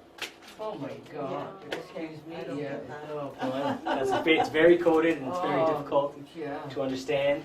So this is why Samuel Anwar, at one time, this is the only Gnostic text. He spent a great deal of effort decoding it, Wow. because it's not as straightforward as some of those No. quotes that we had previously heard. But Samuel Anwar explains it. Even with his explanations, the Pistis Sophia is it's an advanced book, and it takes several reads to understand exactly what is happening. But so if you wanted to jump into Gnosticism, to Gnostic text, that might not be one to start, but it is an important one, a very important one to study at some point. So the discovery of the Nag Hammadi Library brought forth revolutionary Gnostic teachings, which in some cases were easier to comprehend for the average person than earlier works such as the Pistis Sophia. Survival of Gnosis. Small groups of people kept the Gnostic practice alive during the Dark Ages. Gnosis was practiced in secret sects and organizations throughout the ages. Throughout the ages, it has reemerged in the form of medieval alchemy, early Freemasonry, and early Rosicrucianism. These are some of the early forms that taught it in secret societies that taught some of the deeper Gnostic systems. Although today I would say that it's not as prevalent in any of these groups. These groups have degenerated over time, like many groups, and but very early on, that's what their focus was keeping Gnostic. It was part of their practice. So the Order of the Knights Templar, which is what this symbol is a symbol of, formed in 1118, used Gnosis as the foundation of their spiritual practices. So this is one of the earliest secret groups that may have used Gnostic teachings as the center of their spiritual practices. The Knights Templar, and they're becoming popular in modern times. There's lots of myths about them, and lots of stories, and maybe Dan Brown. Yeah. But- Brought back to life. Yeah, Yeah. Dan Brown. But I mean, they have been, the Knights Templar tradition actually in Freemasonry, in the early years, they actually merged. And a lot of people in Freemasonry say, well, it's not true, this is like alternative history, but there is some evidence to back that up, that Freemasonry was originally born out of the Knights Templar after they were banned from the church. There's the Dan Brown shows that temple in Scotland, Roslin Chapel, that has has Masonic symbols 200 years before Masonry exists, and it also has Knight Templar symbols 400 years after they were supposedly banned by the church. So that's one of the interesting things. So the persecutions continued, however, and in 1307, the Grand Master of the Knights Templar and many of his senior knights were arrested on charges of idolatry by the King of France at that time and tortured. The remainder of the order are said to have fled to Lombardy, Scotland, Portugal, and the Baltic states. It was in Scotland that they are speculated to have founded two branches of underground Gnostic study, that of Freemasonry and that of Rosicrucianism. This story is one of those extremely interesting stories in history. The king at the time, King Philip the Fair, he was greatly indebted to the Knights Templar, because the Knights Templar also formed what could be an early version of the banking system. So instead of carrying around with you your treasure chest full of actual gold, you could go to a Templar, where the Templar Knights were stationed. You could deposit your gold with them. They would give you a Templar note. You would travel to the next Templar station in the Holy City, maybe Jerusalem, give them your Templar note. They would take that amount of gold out of their safe in that place and give it to you, but for a cost. So it was a very early system of banking. Consequently, King Philip himself became greatly indebted to the Knights Templars. He owed them a lot of money. And so he had all these charges. Said that they were charges of idolatry. Basically, they were charged with not being Christian. They were charged with spitting on the cross, with practicing things. There were lots of claims were thrown at them by King Philip, homosexuality, all these things that the church used against them. But there was one unique charge, because these charges he would throw at anyone who he opposed. He would throw the same set of charges at them, being non-Christian and spitting on the cross. But for the Knights Templar, there was one charge that was different, and that was the worship of something called Baphomet, which throughout time people have drawn pictures of what they believe Baphomet is, but they're not exactly sure what it was referring to that they worship Baphomet. How did they come to become this rich order? Well, it started eventually with 9 knights. They went to the Pope and they said, we want to protect pilgrims. This is around the time of the Crusades now. We want to protect pilgrims who are moving to the Holy City. So they were a chivalric order. They were knights. And they said, all we ask is that you let us lodge in the temple, like the Temple of Jerusalem, which at that time I believe was the last time it was created. At one time it was Solomon's temple, but anyways, when they were there, they dug. And there's evidence. In 1945, a group dug under the ground of the temple, and they found Knights Templar artifacts down there. So they asked to be situated in a specific location in Jerusalem. Once they were there, they dug, they found something. Whatever they found, they then possibly used to blackmail the church, and they became this phenomenally rich organization. There's some people in the Masonic tradition, like Albert Pike, who says he believes what they found under the temple were Gnostic documents claiming either the lineage of Jesus or claiming an alternate history of Christianity that they used to blackmail the church. And then they were wiped out. It is unclear, however, exactly when the mystery schools began. These are the schools that started after the Templars, like Freemasonry and Rosicrucianism in particular. But the time is said to have been generally around the 15th to 16th centuries in Europe. Medieval alchemy also began around this time. It was characterized by an external or exoteric practice of converting lead into gold. However, the hidden form, hidden from the public eye, was the esoteric practice of converting lead of personality into the gold of the spirit. So there were groups. They then became initiatic, secret groups that practiced these older traditions. in the 15th and 16th centuries, in the Dark Ages, when you were really in trouble if you were a heretic, when you would be sent to the stake and whatnot. Rosicrucianism being one of the main ones. This type of alchemy is that enshrouded in the visions and sayings of the ancient Gnostic texts with all their symbolisms. The bridal chamber mentioned in the Bible and in Gnostic writings refers to the tantric practice in which the philosophical stone of the alchemist is formed.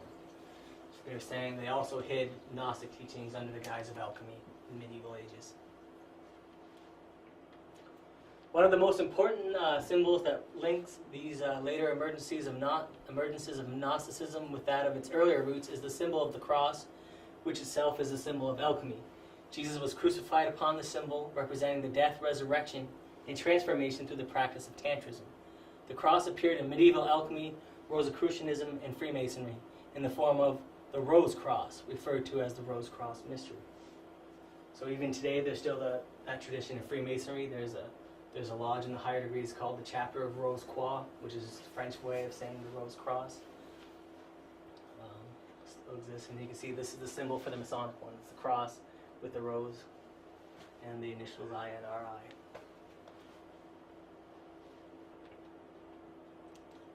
The meaning of these mysteries became lost over time, and so too did the ability to understand them. In order to preserve them from destruction, they were shrouded in secrecy. And thus, as those who were able to unlock their secrets became fewer and fewer, they became locked in the past. So there came a point even within these groups, like Rosicrucian groups or Masonry, where they use these symbols. Even in the Lodge too, they use the same symbols they used back then. But the interpretation of these symbols may not be correct now. The true interpretation may have been lost in time. Or there may be those it's gone too long without being written down what it was first intended to mean. So now we have all these symbols that relate to Gnostic practices that may not be readable or understandable to the people who see them, like the Masons or the modern day Rosicrucians or whoever. Now we'll talk about Samael Aun Weor briefly. Samael Aun Weor was born with a mission to publicly reveal the keys to spiritual awakening, those very same ones taught by Jesus almost 2,000 years ago. During Jesus' time, the secret practices of Gnosis had been hidden in parables and stories. But now they were to be given plainly and clearly so that anybody could understand them, and therefore everyone would have the opportunity to find Gnosis. So that you didn't have to try and decipher a book like the Pista Sophia on your own. He came with the mission of unveiling what has been veiled. What the alchemists were trying to say through symbols, he came to say through direct words. It was Samael then who was given the task to not only to rediscover the spiritual path which Jesus had demonstrated during his life, but also to give afresh the ancient teachings of Gnosis for the modern age, to bring them back. And in the 1950s, he became a celebrated founder of modern Gnosticism. And if we study the Gnostic Gospels, because a lot of people like to say, you say, oh, I go to this Gnostic group, they're like, oh, but it's like modern Gnosticism. But we can say that some of the teachings that we find here from Samael Aun Weor, they were in line with the teachings of ancient Gnostics practiced, but were unknown to us until the 70s, late 70s and the early 80s. And that will conclude this lecture.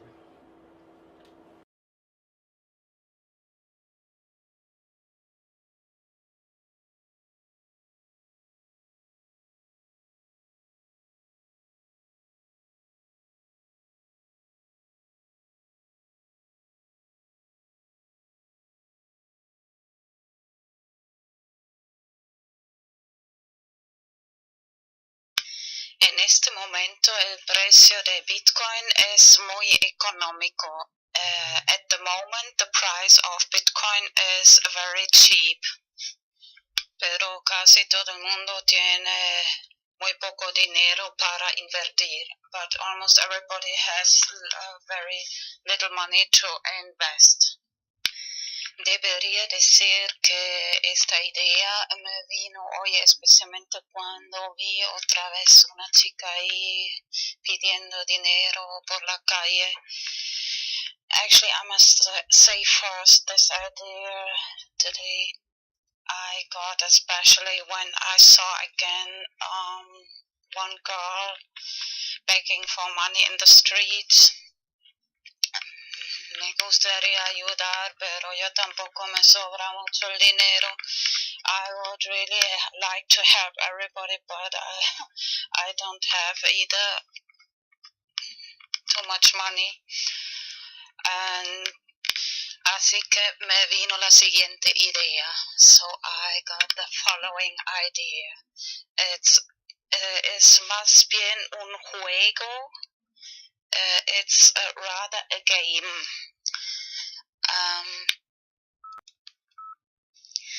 Lo que es muy importante, elegir un monedero de Bitcoin que solo tú misma tienes la llave privada.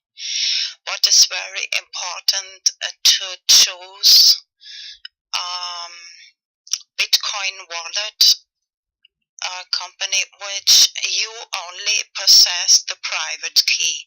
For example, blockchain.info.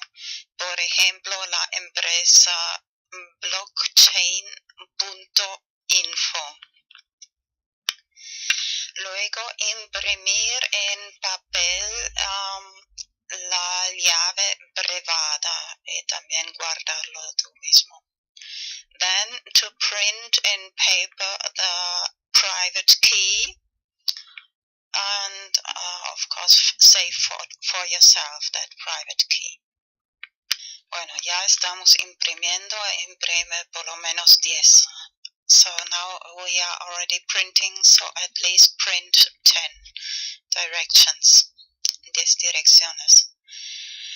Luego pones algo de Bitcoin, una cantidad, lo que te da la gana en esta dirección. Then you put some Bitcoin, the amount, whatever you want, and that in these directions. Y la próxima vez que sales de casa ya tienes algo que dar a los que están ahí pidiendo por la calle. And the next time you go out of the house, you have already something to give for these people who are begging on the streets. Y por ejemplo, y claro, para tus amigos, amigas, and for your friends, of course. Eso da motivación a la gente para aprender Bitcoin y this gives motivation for the people to learn about Bitcoin. Y la parte del juego consiste en lo siguiente, and the game part consists in the following. Explicas a la gente, mira, esta es la clave privada, que es la clave secreta. You explain to the people, look, this is the private key, which must be secret. And you have it and me, and explicas, esa persona y yo mismo la tiene. Y antes pensaba en 5 años, pero luego cambié un poco de idea de hasta 4 años. First I thought of 5 years, but then I changed my opinion to 4 years, later explain.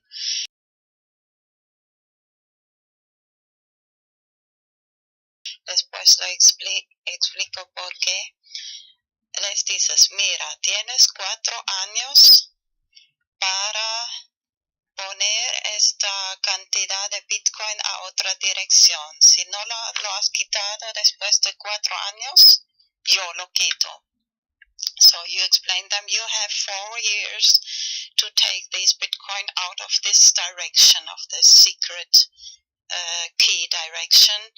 If you don't do it, I do it after these 4 years, so you lose this. It's this part of the game, es la parte del juego.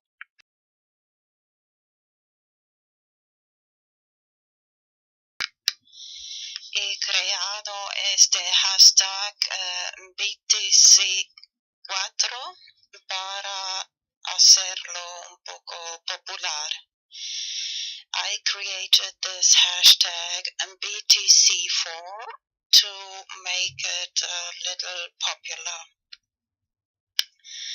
Antes pensaba en 5 años, pero luego cambié a 4 porque te has dado cuenta que en Los Simpson la gente tiene 4 dedos y solo Dios tiene 5 dedos.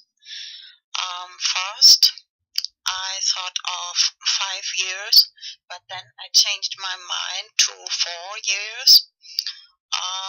Did you notice that in The Simpsons, people have 4 fingers and only God has 5 fingers? I'll show some pictures. Voy a enseñar algunas imágenes de Los Simpsons, de los manos y dedos de Simpsons. Some pictures of the hands and fingers of Simpsons. Pero antes quiero recordar que es muy probable que en también 4 o 5 en los próximos años el valor de Bitcoin puede subir mucho. Just want to remember before that the price of Bitcoin, the value of Bitcoin can rise very much in these next years. Así que si solo pones una cantidad pequeña, más tarde puede ser de gran ayuda. Even if you just put a little small amount, later it can be big help. No solo para, bueno, es un juego. Si la persona lo quita antes de 4 años, es para esta persona, si no, es para ti, si te recuerdas y guardas bien la llave privada. So this is the game part. If the person takes the money out, it's for that person. But if they forget it after these 4 years, you can take it out. And it can be really... Bueno, imprimir también la llave pública y la llave privada. Y si, por ejemplo, okay, first translate.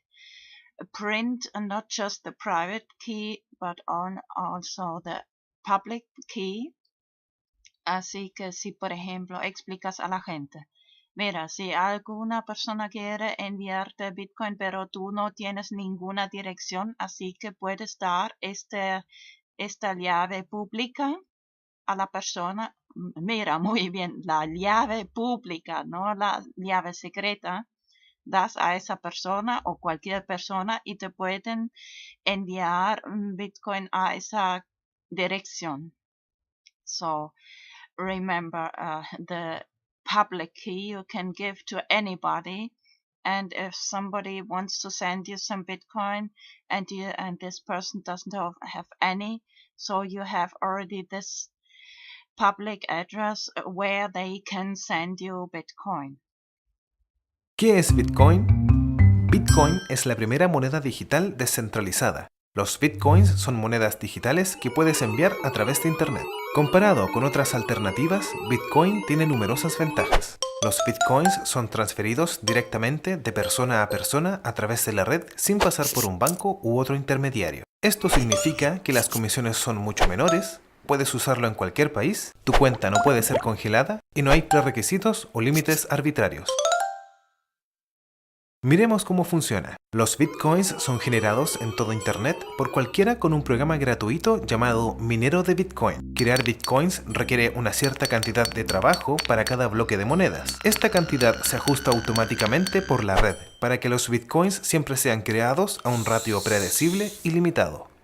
Tus Bitcoins se guardan en tu billetera digital, que te resultará familiar si usas banca digital. Cuando transfieres Bitcoins, una firma electrónica es añadida. Pasados unos minutos, la transacción es verificada por el minero y es almacenada permanente y anónimamente por la red. El software de Bitcoin es completamente abierto y cualquiera puede revisar el código. Bitcoin está cambiando las finanzas de la misma manera que la web ha cambiado el periodismo. Cuando cualquiera tiene acceso al mercado global, florecen grandes ideas. Miremos algunos ejemplos de cómo los Bitcoins están usándose hoy en día. Puedes comprar videojuegos, regalos, libros, servidores y calcetines de alpaca. Existen varias casas de cambio donde puedes intercambiar tus bitcoins por dólares, euros y más. Los bitcoins son una gran forma para que pequeños negocios y autónomos reciban publicidad. No cuesta nada empezar a aceptarlos, no hay cargos o comisiones y recibirás negocio adicional de la economía bitcoin. Para tus primeros bitcoins y más información, visita weusecoins.com. Bueno, ahora voy a enseñar algunas imágenes de los dedos de Simpsons. Now I'll show some pictures of the fingers of Simpson. The 4 fingers, los 4 dedos y 5 dedos de Dios. The 4 fingers and 5 fingers of God of Simpsons.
The 13th of March.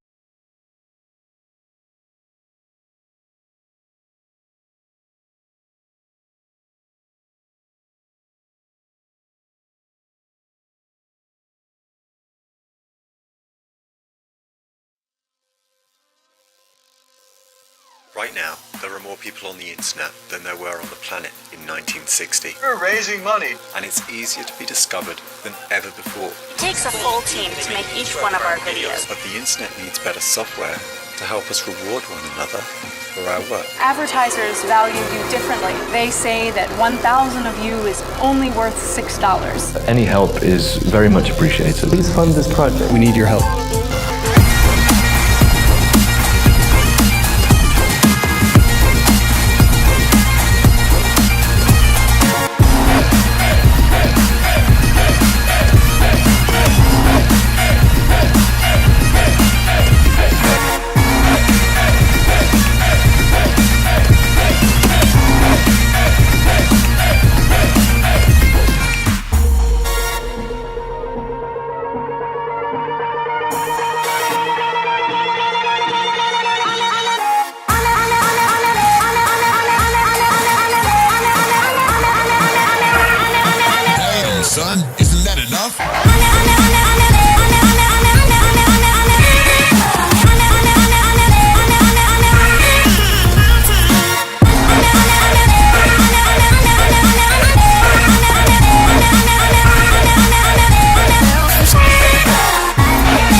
Hoy me vino una idea. Today I got an idea.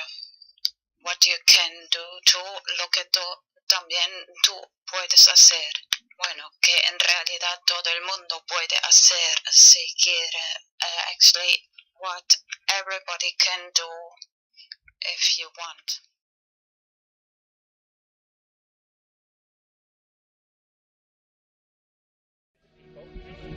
Inherently and historically opposed to secret societies, secret oaths, and to secret proceedings. We decided long ago that the dangers of excessive and unwarranted concealment of pertinent facts far outweigh the dangers which are cited to justify it.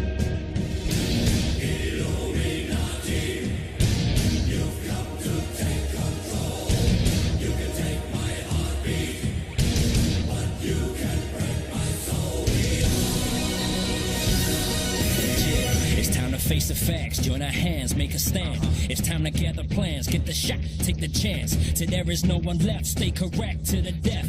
They can't ever break a freedom, we will never let it. The corrupt politics is killing the system. Cynicism is it, and it's everything that you witness. They tell you what to think, make you believe that they're the realness. They feed us full of lies, and yet we always forgive them. Huh? It's all conspiracy, and if you feed it into it, you're the puppet. The government's pulling strings from above you. It's time for the introduction to truth. Let's start a movement. We've all been brainwashed. They believe that we all are stupid. We believe in what we see and whatever our ears are hearing. But if you look close, listen, gather your own opinion, you'll understand all the lies, lines, and what's between them. This word is not your oyster. This word is a fucking prison. Come on.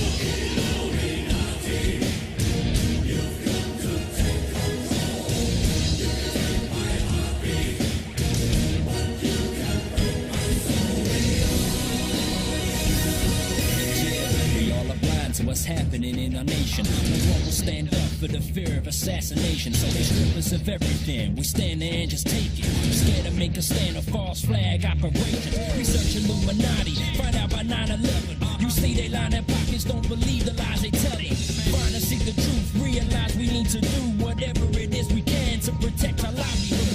It's time for us to prove whether conspiracy or not. They owe some explanations to the questions that we got.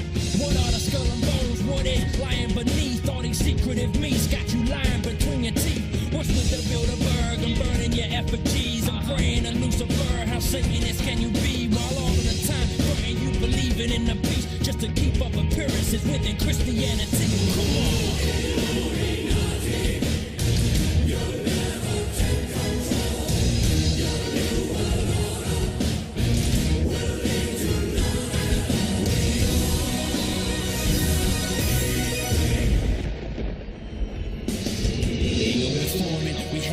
Strong and they try to shut us down or turn around, let us storm them. We got the warnings, let us march from the morning through the night. We gon' fight and close the eye and overthrow all these damn secret societies. Why we gotta stand for the new world proprieties? The evidence is clear, we're naive to the lies. Illuminati wolves killing sheep in the night. When will we learn? When will we see what is right underneath all our eyes? This whole time realize we've been deceived and they're trying to deplete us. They brainwashed our minds, may our souls stay free from corruption. Never trust them, let them get ahead. Even if we chant a march to the very end. Nevertheless, let them know we will never rest. Till I bid him, I beat to them, not to the head. Come on. You'll never take control. Your new world order will lead to none at all.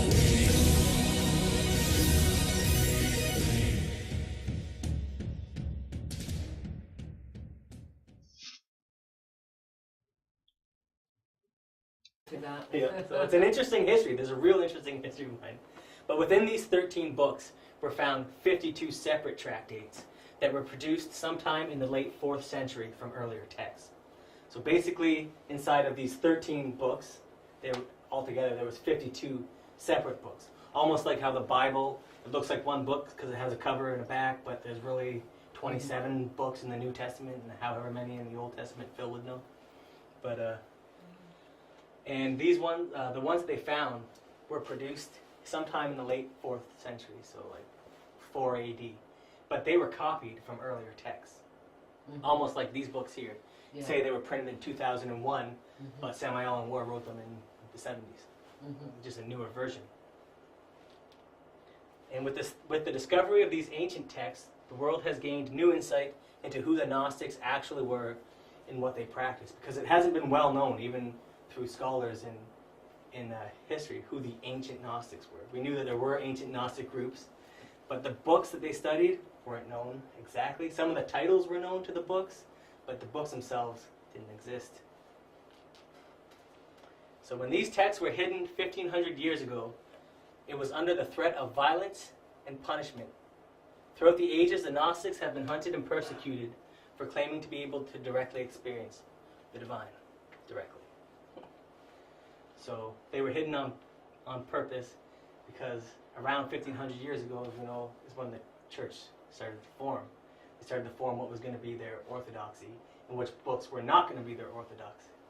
And as we'll see, this led to these being hidden. But we'll get there. So until 1945, when the Nag Hammadi Library was discovered, all the information about the Gnostics came from the books written by the Orthodox Church Fathers, which attacked them and mocked their beliefs. The main authors being the Orthodox Church Fathers Irenaeus, Tertullian, and Hippolytus, who all wrote lengthy volumes that defined and attacked what were heretical beliefs. So with the discovery of the Gnostic Gospels, the true image of the ancient Gnostics has become clearer. So modern views on Gnosticism were forced into a major reevaluation. Almost 2,000 years after their creation, the Gnostic teachings challenged the tenets of Orthodox Christianity and enlivened the practical application of Jesus' teachings for those who could understand them. So this was the interesting thing about, even in their mind, they thought that they knew these books were as old as any of the books written in the New Testament. They all claimed to be written by apostles, just like all the books from the New Testament. They just had a different point of view. The church is newly formed. Maybe these monks are thinking, well, maybe let's not just burn these right away. Let's bury them and see if they change their mind on what's going to be orthodox or not. That is the most likely case of why they ended up where they did. So that's kind of a brief overview of the discovery and how important it was. Because up until that time, there wasn't much known about them. There are a couple texts that people knew, a couple of letters that survived that were Gnostic, but most of the information, 90% of it, came from people who were opposed to them. So we're going to look at early Christianity, the first Christians. Another interesting fact is that even today scholars don't know of Gnosticism, the way it's portrayed in these books, if it predates or postdates Christianity. They're not sure if it's older, or if it's newer, or if it came about at the same time, or if Jesus was part of a sect who were, they were Jewish, but they had almost a Gnostic belief. Like this group is called the Essenes. It's kind of popular in culture today, talk about the Essenes. Anyways, in the early century, Christianity was a term that encompassed a diverse range of groups. All of these different groups claimed to have the correct teachings of Jesus and his disciples, and they all had their own books that were claimed to be written by the apostles. These groups held opposing beliefs in what it meant to be Christian. So to understand this, we can look at Christianity today and see this same kind of phenomenon happening, right? There's the Roman Catholics and Protestants and Lutherans. They all have different translations of the same book. A lot of people have a lot of Protestant religions use the King James Version of the Bible. Catholics use the Standard Translation.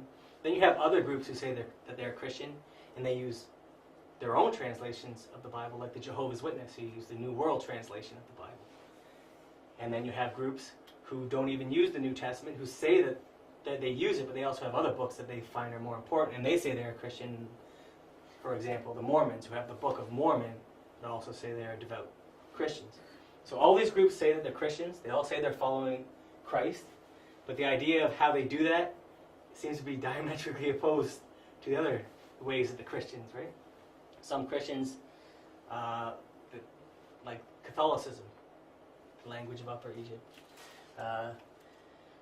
but they themselves were translations from original Greek. but it wasn't until 1978 that translations were first published, and not until the last decade that the public have really begun to take an interest in this find. So the whole story of how they found it and how it came to be in our collection is a little bit strange. So the other camel driver said, we don't want any part of these. We think that maybe they're bad luck or a bad omen. So Muhammad Ali takes them all to his house. And him and his brothers at the time were involved in a blood feud because someone had murdered their father. And then they heard that the man who had murdered their father was in the nearby town, and he was asleep at the side of the road. So they all three brothers went down there and they murdered him with machetes. And then Muhammad Ali became nervous and scared that he thought these were going to be valuable. They would bring him money.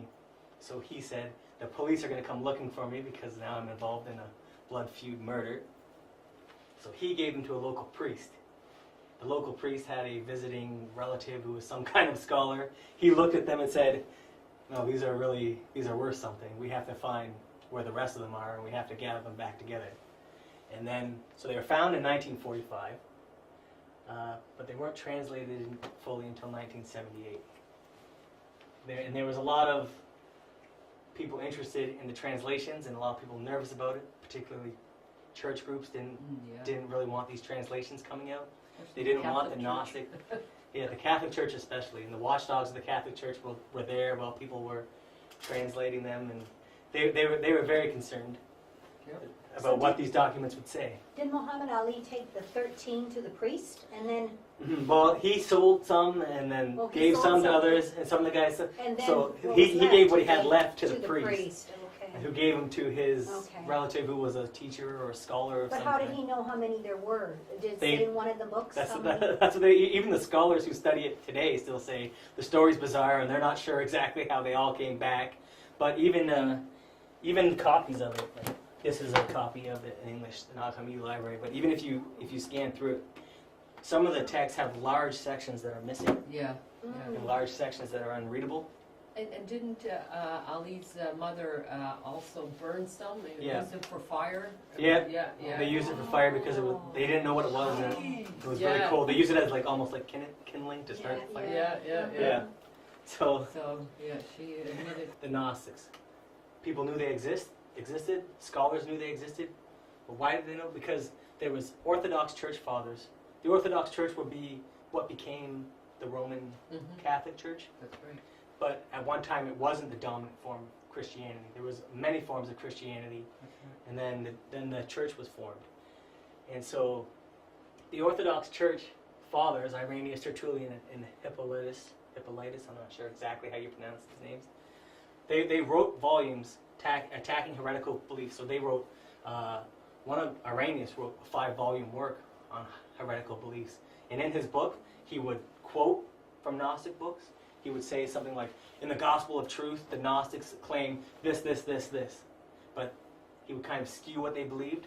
So scholars had the names of the books, some of the Gospels they had, but they didn't exactly know what was contained in them because it was through the eyes of the people who opposed them that they got their information from. These church fathers kind of made them seem like that they were like wild, that they were lascivious, that they practiced kind of all the things that we associate, or maybe some people like Christians might associate paganism with, like wild orgies and just like weird, strange behavior like this, because they always attacked them and said that they were ascetic, that they thought that the physical world was evil, and that way they hated their bodies, so they did all these strange things. Turned out not really to be the case once we found the Nag Hammadi library. So the discovery of these genuine Gnostic texts shed new light on who Jesus and the apostles were, and they give us new insight into what they believed and practiced. These 52 tractates that are contained in these 13 books, they are all Gnostic in their content, and they are thought to have been written down 50 to 100 AD. They contain sayings of Jesus that were never before seen in the New Testament or any other books. It is believed that these texts were buried by the Christian monks who lived in a nearby monastery to protect them from being destroyed by the Orthodox Christian Church, which had been newly formed in 325 AD. That's when the church was formed, solidified. So there was a monastery that was fairly close to where these books were found. So they thought, instead of burning them like they were ordered to do, they tried to preserve them by burying them for someone else to find 1,500 years later. So, because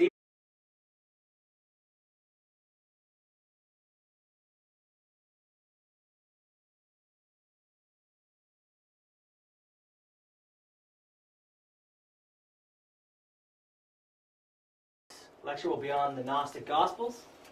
It's an extremely interesting topic, and it's pretty recent. The discoveries of it were recent. The translations into English were recent. So it's a kind of on the cutting edge. So we'll get into it right now. The Gnostic Gospels. Start off with the discovery of the Gnostic Gospels.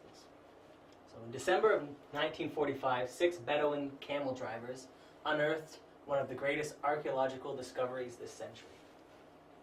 The Bedouin were like nomads, like traveling tent people who live in the desert and that kind of thing. While digging for fertilizer next to a cliff in the wilderness of Upper Egypt, one of them uncovered a human skeleton next to an earthenware jar containing 13 leather-bound books, which was what the first picture was, those the leather-bound books they found. This was a cache of Gnostic documents, and it was found near the small village of Nag Hammadi, and has now become known as the Nag Hammadi Library. And like I said, it was 13 books, and the various texts became separated as they were sold, and one part was even burnt because it was deemed to be worthless and perhaps even bad luck. So what happened was there was these Bedouin camel drivers. They're herding camels. They're tent people. They're looking for fertilizer by digging in the cliffs. Right? They find a skeleton in the jar. They break open the jar, hoping that there's treasure or something like this inside. Inside they find a bunch of papyrus and books. They're not sure what it is because they're illiterate, and they don't know if it's worth money or not. But they also were kind of superstitious about it because they thought that maybe there was bad spirits protecting these, that they weren't sure what to do with them. But interestingly enough, the leader of this Bedouin camel driver group, his name was Muhammad Ali, the man who found these texts. So that's a name that we're pretty familiar with. And they were buried in a hillside in Upper Egypt. So they became separated, but they were eventually brought together again and translated from Coptic, which is